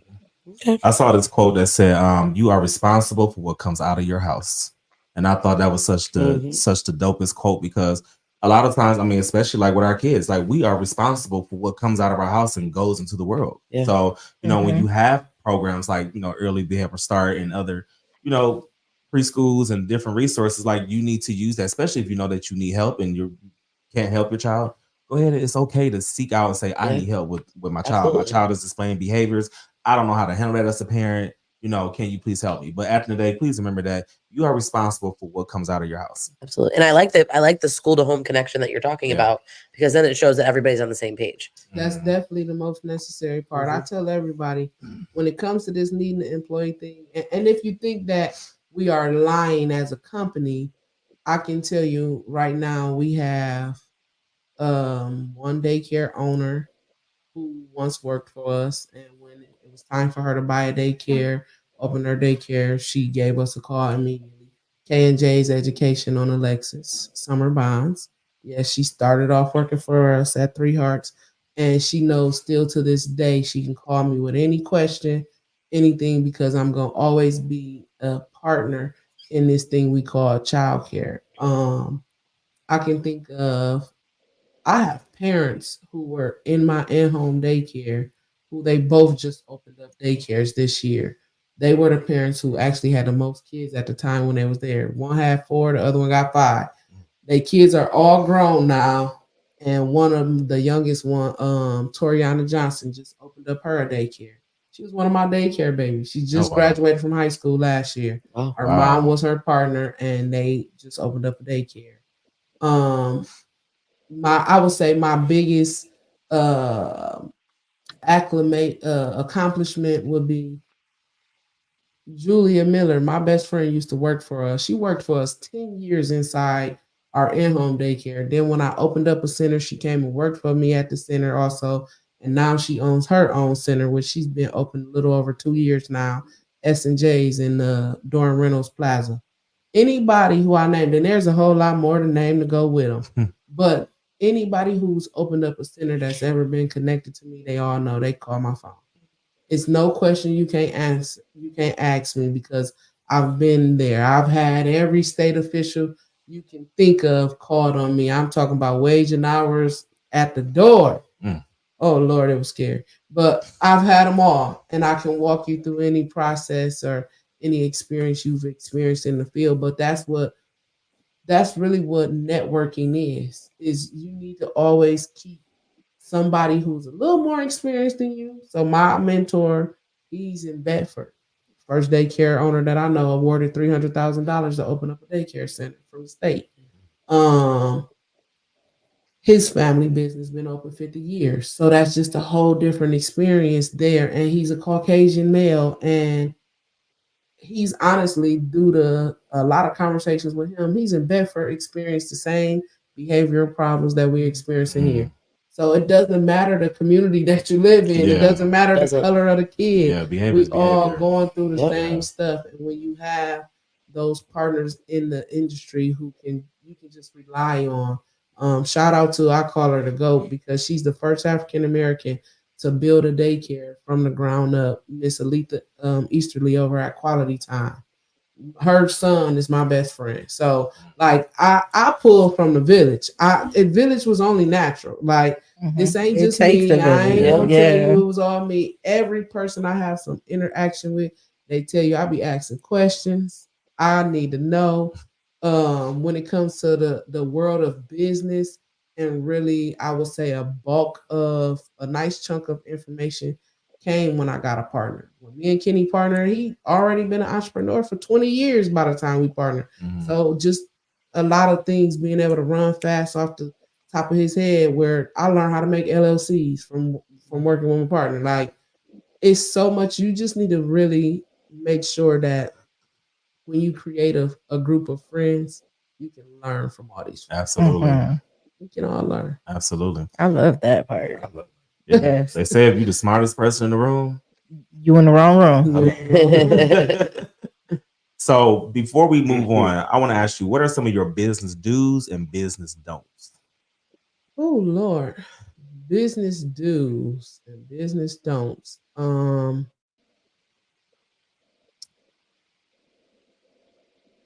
Do always promote your business. I can do better at being consistent with promotion, but I would say over this last 2 years, I've allowed people to come into the preschool classroom in a way they never seen before.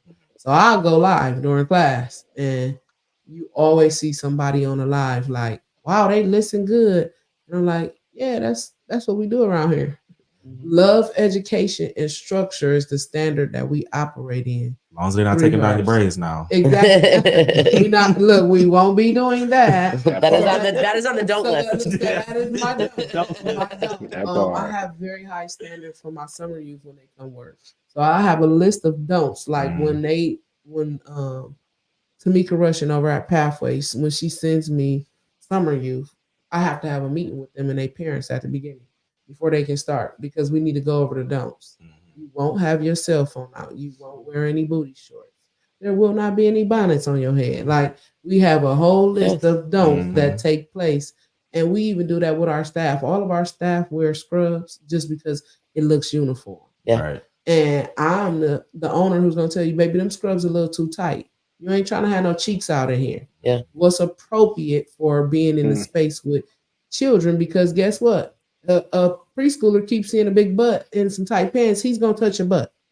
And it ain't going to touch it. It ain't that he's a perverted little preschooler. Is that you're inappropriately dressed in this space. Right. So understanding those type of things. My parents know that I probably a sucker for the kids. I probably spoil the kids. I'm big. My do is like, they need to have fun. They need to enjoy their time here, and they food. My food is a flex because they gonna eat good here. Yes. We see the food all the time on social That's media. my biggest daycare flex. We can have seconds because I know that is an issue that children deal with at home. They just not eating. Yeah. Or they've been to a daycare that don't give them seconds. I heard about some of y'all know that. Or they don't like the food. And honestly, behavioral health starts there. Well-fed, making sure that they're not hungry. Their basic needs are being met. Yes. It's very important to me. Like when we just tried, I don't even think I posted a picture. I bought some mini taco bowls for them and made like the little, so it's basically a soft taco, but they made it into a shape of a bowl. But I'm the person where my kids had to say so. So as I'm giving them out for lunch on Thursday, I'm like, how do y'all like these? Y'all sure y'all like these? They like, yeah, we like these. Can we get another one? Yeah, you can get another one. But it's important to me when I train my staff, I tell them like, they're little adults. They run this business. It's not that I come to work and I'm here working with them. I work for them. So if they're not having fun, enjoying and learning, we've been learning left and right. We jumping around on the floor. Like, and I'm always asking them, was if I'm not here, I'm asking, was the staff nice? Yeah. Did you have fun? What do you remember? Because I'm creating experiences and memories. So throughout the summer, right now, as we're advertising for summer camp, you hear, if you come in here and talk to my kids, they'll run down the fun experiences they had last year because it's creating good memories. Absolutely. You never know what's going to stick. So I'll tell every staff, the one time you yell, I just was telling somebody this, I remember when I was in childcare. So the baby about to graduate from high school right now. My friend used to work for me. She was 8 months pregnant. A kid ran from her and hid down the street at the 2 houses in between. And I got the call, like, he ran from me. She 8 months pregnant. She can't run behind him. So I pull up. I go yoke him up. Yes, I yoked him up. This was 18 years ago. I yoked him up. When I saw him as a high schooler graduating from high school, he said, I remember when you yoked me up when I ran out of the daycare and ran between the house down the street from the daycare. And I was like, oh, so like we laughed about it. You're like, oh, that's the memory. We laughed about it like, but I'm like, damn, that's what you remember? For me, that was like, you have to make sure everything you're doing with children, you're being intentional, because you really remember the one time I yoked you up. Like that's the one memory you came with. And I don't know if that was your first time running away or whatever the case may be. But for me, it hit like I was able to laugh it off in the process. But I'm at home like processing like, oh yeah, I can't never let that happen again. I can't never. That's not the memory I want you to attach for me. I want you to attach that we get to go to Miss Lexi house and have a swimming party every summer. Like, that's what I want you to attach for me. Don't attach that I had to yoke you up. Even though I will do it again. in 2024. If You your work with kid teenagers? I am the teenage. Some of my parents be like, some of my god kids, mamas, they be like, they on their way over there for the summer because their kids act different with me. Like Yeah. at my house is extremely structured. They probably the laziest, dirtiest kid at home, but not here. Like and we do things together. So like when my god kids were around, I'm an empty nester now because they're all 19 and they all have jobs and going away to college if Oh, they was wow. going away to college. Last year was our last year of fun, but like we had a game night. Like and they like this just like when we was kids. And I was like, oh, like okay, I did something right with these god kids. Yeah, that was good. Mhm. I mean, I got a 14-year-old daughter. I'll send her your way if For you. sure. We have a you, girls' night now. The little cousins who, because they got to be a certain age. You got to be able to clean up behind Yes. yourself and all that. I don't do work at home, so they have to be a certain age. But Yeah. now they all are getting to the 12, 13 Oh, yeah. age. Yeah. And they like, can we come to the fun house? And I'm like, yeah, y'all can come. She'll clean your whole house top to bottom. We got She loves it. We got a new crew coming in right now. They've been coming before the Juneteenth parade. That'll be June 15th, downtown Toledo. If you want to participate, just inbox me. I'll send you your participation letter. Why do you need to fill it out? We have to have you waive the responsibility of the city of Toledo and me from anything that could happen. But we are downtown Toledo, y'all. There is not an opportunity for our children to go perform at the end of our parade on the One Government Center lawn. Participate. We want to see all the big rims, cars, all that. It don't cost you nothing. We got a $25 donation. What's the donation for? Because we need to pay these little kids to help me clean it up at the end. But we definitely want to see you downtown participating in the Juneteenth parade. Yes. This is our second year downtown, but Community United as an organization has been doing a Juneteenth event since 2020. Okay. So if you really have nothing to do, you ain't gonna have nothing to do. Come downtown. Make it a priority. Put it on the calendar now. Exactly. It was great last year. It was very well organized. That was our first year, right? That was our first year. It was very well organized. It started on time, and the way everything just flowed, and again at the end when everybody's just around at that One Government Center and watching all the entertainment, it was a vibe, and I really enjoyed it, and I stuck around longer than I normally would around people. But So that means CL Styles will be back in town. Yes, there you go. Mud Talk definitely got to pull up Be this back. year, so we're gonna do that. So book your flight now. I'll be back. He's like, okay. I'm just looking like he like, okay. I'll be You back. definitely want to be I'll be there. back. What I can I'll be say, back. what I can say is, how do we get there? Is I went to the city and said, y'all show up for every other holiday but this one. We need to see the city have some impact, some presence when it comes to Juneteenth. And my connections made the call happen. And on the calls, the city, the representative from the city said, you are correct. We do need to do our part. What can we do to make sure this happens? So the city makes sure the parade, everything, all the structure and marketing is done by the city of Toledo. We are just there to facilitate the process because we are the ones who bring the opportunity to them. And yes, at the end of the day, I could be like, we doing this. Why is the city name on it? This is what partnership looks like. The city needs to show up for us at our event that we run, and they just support. And they came back to us this year. Like last year was so great. The streets weren't trash. Like y'all made sure everything was good. Can y'all please do it again? So we have a meeting where if you are having a Juneteenth event, we want to make sure your event gets marketing. This the whole purpose of this relationship is that if you're having an event, we make the city create a whole website link and everything that simply says we're having this event at this time to create basically like a guidance for that week around Juneteenth on events that's going on. That's the good. problem we have is that our people tend to not want to turn in things in a timely manner. You miss the opportunity when you don't stay ready. So we want to make sure that everybody's Juneteenth event gets support and marketing, and it's from the city. Like it's not, it's marketing. When you think about this, you have to understand that this is bigger than me. If I put your flyer out, it's only 5,000 people that's my follower. The city of Toledo put your flyer out, you're hitting the city of Toledo. Yeah. You have an opportunity to bring in eyes that's not connected to your social media. You're bringing in a whole lot of different eyes. So for me, that's what this whole thing was about, is use the platform of the city of Toledo to make sure all of our Juneteenth events get the proper marketing. Absolutely. Yeah. And we don't have to do nothing but simply give us the information. They're using all city digital, everybody back there making sure it happened.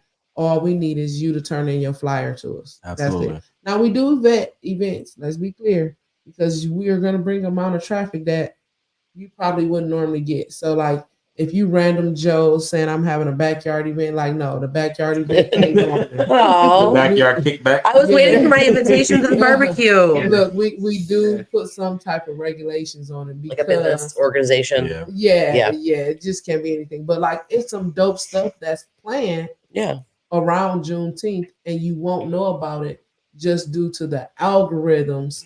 This way it allows us to just share that information. So every time y'all see me sharing the link, I'll actually drop the link after this on my Facebook page, that if you have an event and maybe you don't have a flyer, we have a job form created by the city of Toledo. You can just fill out with all your information. And yes, I'm gonna be the one to call you to make sure it ain't the backyard boogie. But Craig, we can't promote your backyard Juneteenth barbecue. Unless there'll be ice water there.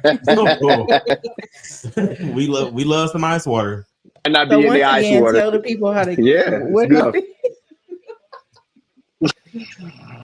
Once again, tell the people how they can contact you. How can you contact me? You can find me via my real name on Facebook. I am my actual real name. No aliens. No aliens. My real name. But you can actually even Google me and you'll get my phone number. It's actually my business line.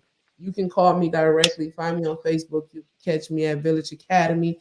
You can catch me at 3 Hearts, Early Start Behavior Health, Village Airport, the backyard. You name somewhere, you can find me. But simply, you can put me in on Google and you will find my real phone number.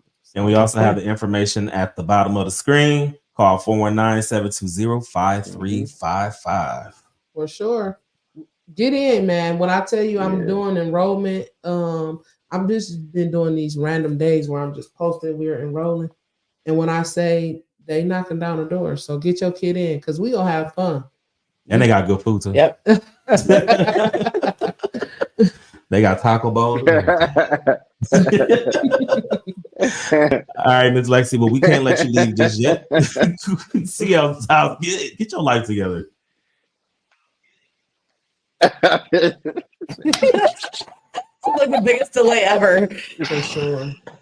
Oh man, so we got this little game that we like to play here on Mud Talk called This or That. And so what happens is Shay is going to give you 2 choices, and you got to decide whether you can get with this or you're going to get with that. All right. Okay. So for the first one, apple or banana? Apple. Okay. Why? What's your favorite apple? I like Granny Smith. Oh, me too. Yes. I make it very cute for my kids in accordion style, so they can kind of play with them a little bit. Ooh, that's a lot.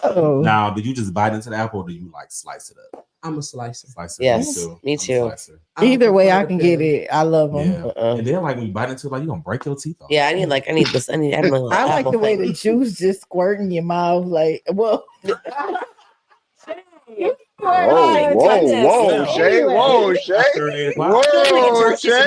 There's just a lot going on in her head. You've been doing on your right. Anyway. American or Delta? Delta. Okay. Yes. I agree. Definitely. Drop top or panoramic moonroof? Panoramic moonroof. I don't need all the air. Is that the one that slides back? Yes, we have that in our daycare van at Village Academy. We ride in style. Okay, listen. For the years I spent driving a daycare van, there was no panoramic air coming anywhere. That's great. Panoramic moonroof along with TVs and headrests for our kids at Village Academy. Okay, I need to go back to number back up there. I feel like they need to. No, for real. Do you have an adult day? Right, please. I'm right around the panoramic van with our snacks, our accordion apples. I just want to look up and see the stars without getting bit by mosquitoes. Yes. Okay, bonfire or hot tub? Vibe fires is what we like to call them at my spot. And we will be vibing more than likely tonight because it's warm. I need an invite. Can we do both, like a bonfire and with the hot, like next to the hot tub, so you can see the fire? Get the hot tub? I don't know. Yeah, I don't know. Well, I have a hot tub, but in my yard the fire's farther away, so I can like. Oh, y'all stay in the mood for real, huh? Yeah. Okay. I mean, I don't know. I just Hot tub. I had to move it away from the bushes because my kids were trying to burn my bushes down. For sure. Okay, 4-day school work week or 5-day? I'm trying to transition to 4. I do a 4-day right now, but I want to transition our program, our preschool program, to 4 also. Yes, I love that. Yeah, me too. Well, personally, I do 4 days on, 3 days off, and one of those days I take for my family and household to get everything back in order while no one's in the house, because with kids having them in the house, this is Yep. I just saw this on CNN yesterday that there's a company that does a 4-day work week, and then on a Friday, the boss calls it "You Do You Friday." So whatever you want to do on Friday, you just do you. So if I want to come and plan and work, I can. If I don't, I can go do what I want to do. So the only thing that they have is like you can't plan any meetings on Fridays. You can't come to the office, do any work. But I can go get that paperwork done. That like they can do their own work. Yeah, but you got to do it at home, like so nobody comes to the office on Friday. But if you want to go and get a massage, if you want to go and get your hair done, nails done. So basically, he gives them a day off for the 4-day work week, and it's like a weekend. And they call it "You Do You Friday," and you get paid on that Friday. That's great mental self care for real. That's what I was going to They ask. said that they saw an increase in work productivity amongst their staff. I feel like the pay is what it was, because at first I was like, that just sounds like a weekend. no. But because he pays get them paid, for that work, yeah, that's nice. Yeah. All right, last question: cruise or flight? Cruise. I enjoy a cruise. I love when everything is all right there and I can snack all through the night. That's my type of vibe. Yeah. I love to go on a cruise where you stumble back to your room. It's a great cruise. The last cruise I was on, they had not because of the boat. on there. I love that. Yeah. I left my friend in the room sleep and went to the club. On the cruise. Exactly. You can sleep. Exactly. No, I'm gonna do me. Just do whatever you I got dressed, taking selfies, watching in the bag. Have you all been on a cruise? I've never been on a cruise. Yeah. It's a good time. Oh yeah. You've been too? So you haven't been on a cruise. You gotta go on Disney cruise first. Disney cruise? We took my brother. That's what his 13-year-old birthday gift was. It's a vibe. Like family fun, like babysitter for kids. Yeah. It's dope. And I would say on the Disney cruise, the dopest experience though is when you have dinner because you are dressing up and things. Okay. But Disney is so sweet that they got screens in the wall. And like just say Pluto is on the screen. Pluto will be talking to y'all like he right there in the room. Oh, on the screen. It's so dope. that looks like fun. I think it's the water issue for me. I don't like to be trapped. That's why I drive. Like if I'm gonna go, I don't like to be trapped. Yeah. So I like a good all inclusive resort.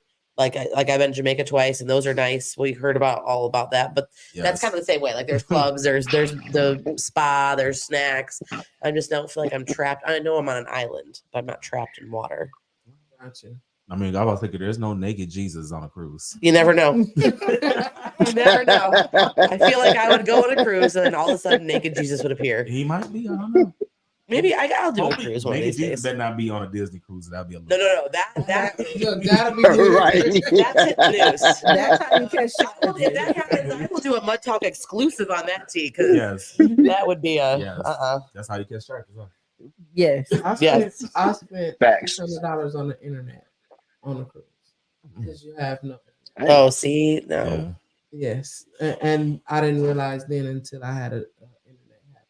Like, yes, I'm buying internet package after internet package. Wow, $600 later. Is that like you use your phone too, or you can use? Yes. Oh, that's how you talk back at home. I had businesses to run the deal, so on the internet. I incurred those roaming charges, and I got home and said, "No, I was never there."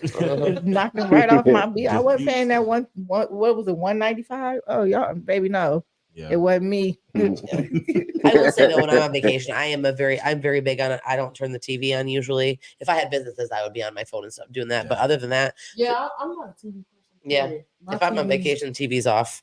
Are normally off. a lot. Like Yeah. if my TV is on, it's playing a podcast. Like, Yeah. If my TV is on, it's like something that I know that I watch for sure. Yeah, like a rerun or something like that. Or like I know the show is coming on, but I don't just have my TV. I'm usually watching a cooking show. That's usually what I'm watching. I'm usually watching reruns of Grey's Anatomy or The Game. Still using y'all one. don't have to come over. I'm gonna invite y'all over so y'all can taste this chicken. I've perfected my recipes. Yes. She's And always cooking chicken. We finally- don't never get none. I finally Wait until feel I like come it's back. perfect. Oh, wait until you come back. That's okay. too long. Wait until I come back. Mute his mic. Here you go. I know. I've been talking about the daycare lunches the whole past Now we're about to get chicken, and then now we about to get chicken. You talk about waiting for you because you on vacation. Wait. Just hold still. Hold still. This chicken recipe is top tier because I'll be putting out a food truck next year. So I've been spending this time really perfecting the craft and figuring out a way to bulk season a lot of chicken. I think I got it. So good. We might be frying tomorrow if y'all free. All right. Okay. I want a food truck. Dang. Yes. I don't know Just about let you, me know when to be there, Struggle. what to bring. I'm there. Well, you know how it is. We'll Yeah. FaceTime you. Yep. Please. You can watch us eat it. We gonna put yours in the Tupperware bowl, and if you make it back on time, it might still be there. Y'all ain't right. It's It be your own people. When it come to my food, I ain't playing with nobody. Don't play with it. Struggle. All right. Well, before we wrap this thing up, y'all know we like to do what's called shout outs, and it's been quite some time since we've done some shout outs. So we're gonna go ahead and go around. So of course we gotta start with our guests. Miss Alexicia, you got anybody or anything you want to shout out? I gotta shout out my people. Like my shout outs are truly for my people, my backbone, my mom, my brothers, Kenny, Ben, Chris, Dave. That is my core. They deal with all my issues in whatever way it comes. So I shout out my people. Big facts. So, what you got? I would just want to say shout out to everybody, and I hope y'all doing that, doing what makes you happy. Like Absolutely. Yes. Without the fear of being judged. Yep. CL Styles, who you shouting out? I'm gonna shout y'all out, man. Shout out to the family. Shout out to the loved ones, man. Like we coming up on the end of season 3 and going into season 4. So shout out to y'all for putting in that hard work. Man, I'm just trying to get chicken. That's it. I know. That's it. That's all. Yeah, I was thinking about that today. Y'all know today is episode 46. So that's crazy. So we're getting close to 50 episodes, y'all. Yeah. So, it's been some tough work, man. So, Miss Amy, who you got? Well, it's been a week. You know what? I'm just going to shout everybody out. I actually wore my shirt today. It says "You are worth loving." So my shout out is to everybody that does not feel like that, and just know that we love you and we appreciate you, and you are valuable and necessary. Thanks. I want to shout out all the mothers. Happy belated Mother's Day. Thank you. So yes, shout out to you guys and all the amazing mothers and aunties out there and grandmamas and all that, stepmamas. And then also to, shout out to the people who needed some extra love on Mother's Day. Yeah. Mother's Day can be tough for some people. So definitely shout out to that. Shout out to teachers and educators around the world because it is almost the end of the school year. Thank you for saying almost and not bragging at the fact that you're done and I still have weeks. Well, now you're bragging about it. That part. I was waiting. No, no. Shout out to you though for making it through a school year and being done. One day left on Monday. Yes. So 1 day left. Wow, they brought you back on a Monday. Well, because we didn't have school today. Today was teachers' work day. And, we was only there from 9 to 12 today. So nice. That's beautiful. We went. It was pretty dope. They tried to have us come in at 8:30 today, but I told Dr. Bernie, I said, if you make us come in at 8:30, that Mud Talk hoodie, you're never getting it. Oh, there it is. So you got 9 o'clock. What a leverage. That is quite the blackmail. It worked. So, and I got one more shout out too.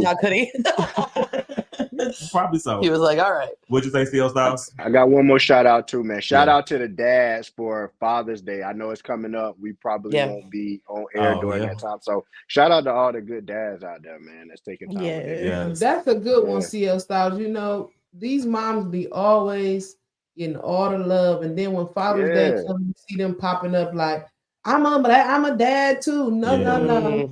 You had your time. Sit down. That's your day. And Yep. shout out to the mothers who let the dads have their time. You know what I'm saying? That And part. shout out to the mamas who don't bash their kid's father on Facebook on Father's Day. Oh, shout out to yeah. them. Shout out to Ugh, that's the one thing I can't stand. They get on Facebook like, these daddies ain't shit. No, just the one you chose ain't shit. How about you're not shit also? Because you're on here bashing your baby's father. Right. So you're right along over there. This bash doesn't go anywhere. And not realizing that one day your kid may read that. Yes. So you may not talk about that father in front of your kid, but you're putting it out for the world to see. Absolutely. So we know people love to screenshot some shit. Oh, yeah. So it's gonna be there. And once it's on the internet, It's gotta be wild. Your kid be grown and somebody like, man, you see these screenshots your mom was putting out about me back. I know all about your daddy. It does. That's some wild shit. Yeah. Shout out to all the mothers and fathers, and shout out to everybody who taps in and tunes in the Mud Talk every single week. Yes. Whether you are watching on YouTube or Facebook, or whether you are listening on iHeartRadio, Apple Podcasts, Spotify, Pandora, or wherever you stream your favorite podcasts. You know. And Shout out to Mud Talk for being the most consistent podcast in Many Faces podcast studio. yes, They were the show that has shown up through when it wasn't funny, through when it was sad, through when it was raining. When I tell you, when you podcasting, people will find any reason not to show up. They be like, I got a flat. My kid's stomach hurt. Like, your kid's stomach hurt, and you know how to do something about it. And you didn't show up. Mud Talk has dealt with people bringing their kids. Now they know they on a podcast. They brought their kids to the studio with them. Like, when I say they have been through some stuff as a show, shout out to them. And then a special shout out to Ty. Yes. Ty shows up for the other shows of the studio and help them grow in order. And it's a true family feeling when we show up to make sure the other shows grow also. So shout out to Ty, because he be here. This thing move because Ty. Yes. Appreciate that. For sure. Yeah. And shout out to the people who know how to apologize when it's time to apologize. I got a well-needed, deserved apology, and I got some closure on something. So, yeah, that was Look pretty at God. Good for you. Good for you. I know, right? And shout out to God for putting me in the space to accept that apology, because something that I have, like, I ain't gonna lie, let's just keep the bread fresh. Something I have struggled with sometimes, and shout out to God because he be working through you. I used to struggle with forgiveness. Like, you can apologize, and I'll be like, that's cool. But then I'll see you the next day and be like, fuck her. Yeah. You know what I'm saying? So I've learned to be in a space to, like, you know what, I'm going to accept that apology. And depending on the situation, I may give you another chance. Or, you know what, we just going to leave that where it's at, but I'm not going to be treating you any kind of way. Right. But boy, I used to be in a place of, like, I'll accept your apology, but it's still fuck you. So Wholeheartedly accepting apologies. yes, We made it through the whole show. The whole show without enough fun. It's after that time. You know, we're pushing that Mud Talk dark time. So yeah, you know, we got to. I done extended the show today. Lord have mercy. You ain't the first one. We had B Wills on here, and we definitely was in here for almost 3 hours. That was a long show. It was a fun show. It was very fun. One, yeah. We had to cut it, and we made the second half of the show Mud Talk After Dark because it got a little. Is it real? Got after it? Got after It dark. got real. Yeah, It was after 10:30, but it's good. Go check it out. Yeah, we was talking about pork chops and I'm going to the classic to give me a pork chop. I'm glad you Stop pointing. Not those pork chops. I thought the same thing. It was actually pork chops. It was just pork chops that were brought to an occasion. Yeah, because I really want to know. Can we get Chingy on Mud Talk? Because I really have that question for him. Like, what did he mean when he said, "Give me what you got for a pork chop"? Like, what did he mean? We already told you what he meant. Amy knows what it means. You know what? You said that. Hey, Amy, ask your black friends. Like, yeah, that's what does "give me what you got for a pork chop" mean? That's a great. I hate him today. No, but you know what? I think we already covered that one. Go watch the Mud Talk After Dark. We should, but I'm gonna slide in Chingy's inbox and just ask him. Just ask him. Can you come on You Mud got Talk? you. You should. You should be sliding all the inboxes. And also Lil Jon and Eastside Boys too, because I want. Oh, that whole show. Yeah, we really promoted that song. Because I want to know why Lil Jon was screaming and yelling on Lovers. And I already Friends. told you why. Go watch that show. So, well, all right. Thank you, Miss Alexicia Sims, for stopping by. Yeah, Talk. thank We you. appreciate you so much. And Sure. shout out to your new business venture, man. And man, somebody got to be looking out for these kids, especially the little babies. And I'm glad it's you because I can't deal with that. We appreciate you. We would love to have Mr. Ty, when he is off during the summer, if he just wants to come and put some volunteer hours in. You know, I got you. Wait, does Miss Amy get to come too? Definitely. We can come as a whole for sure. Let's do it. There we go. Can I read the kids and cook can I cook with them? We should. Yeah. You like cooking? I cook all the time. I used to teach cooking. With my kids too. I let them make pancakes on the grill. Really? I love that. Yeah. That's the one thing I miss about being in the classroom is teaching cooking. Oh yeah, I mean it's going down. Doing it. I love it. Down. I love it. All right, y'all. Well, thank y'all for tuning in and tapping in with us here on Mud Talk. On our next episode, it's our season finale episode. Yes. Season 3 finale. We got some big things popping for that one. And you're gonna stop by for the season finale? For sure. Come through for the season finale. And we got a lot. We got a lot of memories to discuss, a lot of things to talk about, some of our favorite moments and bloopers. I'm sure there's some. I'm sure there are some bloopers in there. Oh, baby. There are some bloopers. We actually have one. What I love, we were just talking about this earlier. We love our intro because there's actually a blooper in the intro. But it's a good thing that it's a good thing that is muted. Was it a blooper or was it you guys were recording and then you just decided to clip some random conversation? Well, there's a good thing you couldn't hear it though, because that was a crazy conversation to have. Yeah. CL style, I think you know what I'm talking about, right? I definitely know what you're talking about. It was his face. Yeah. Well, yeah, we had a lot of questions about that too. But so that might be real. But yeah, we got a lot of bloopers and a lot of moments. And hopefully we have some past guests that'll stop by and come through. We had a lot of dope guests season 3. So. Absolutely. All right, y'all. Well, I'm Big T. And I'm Shay Renee. I'm Miss Amy.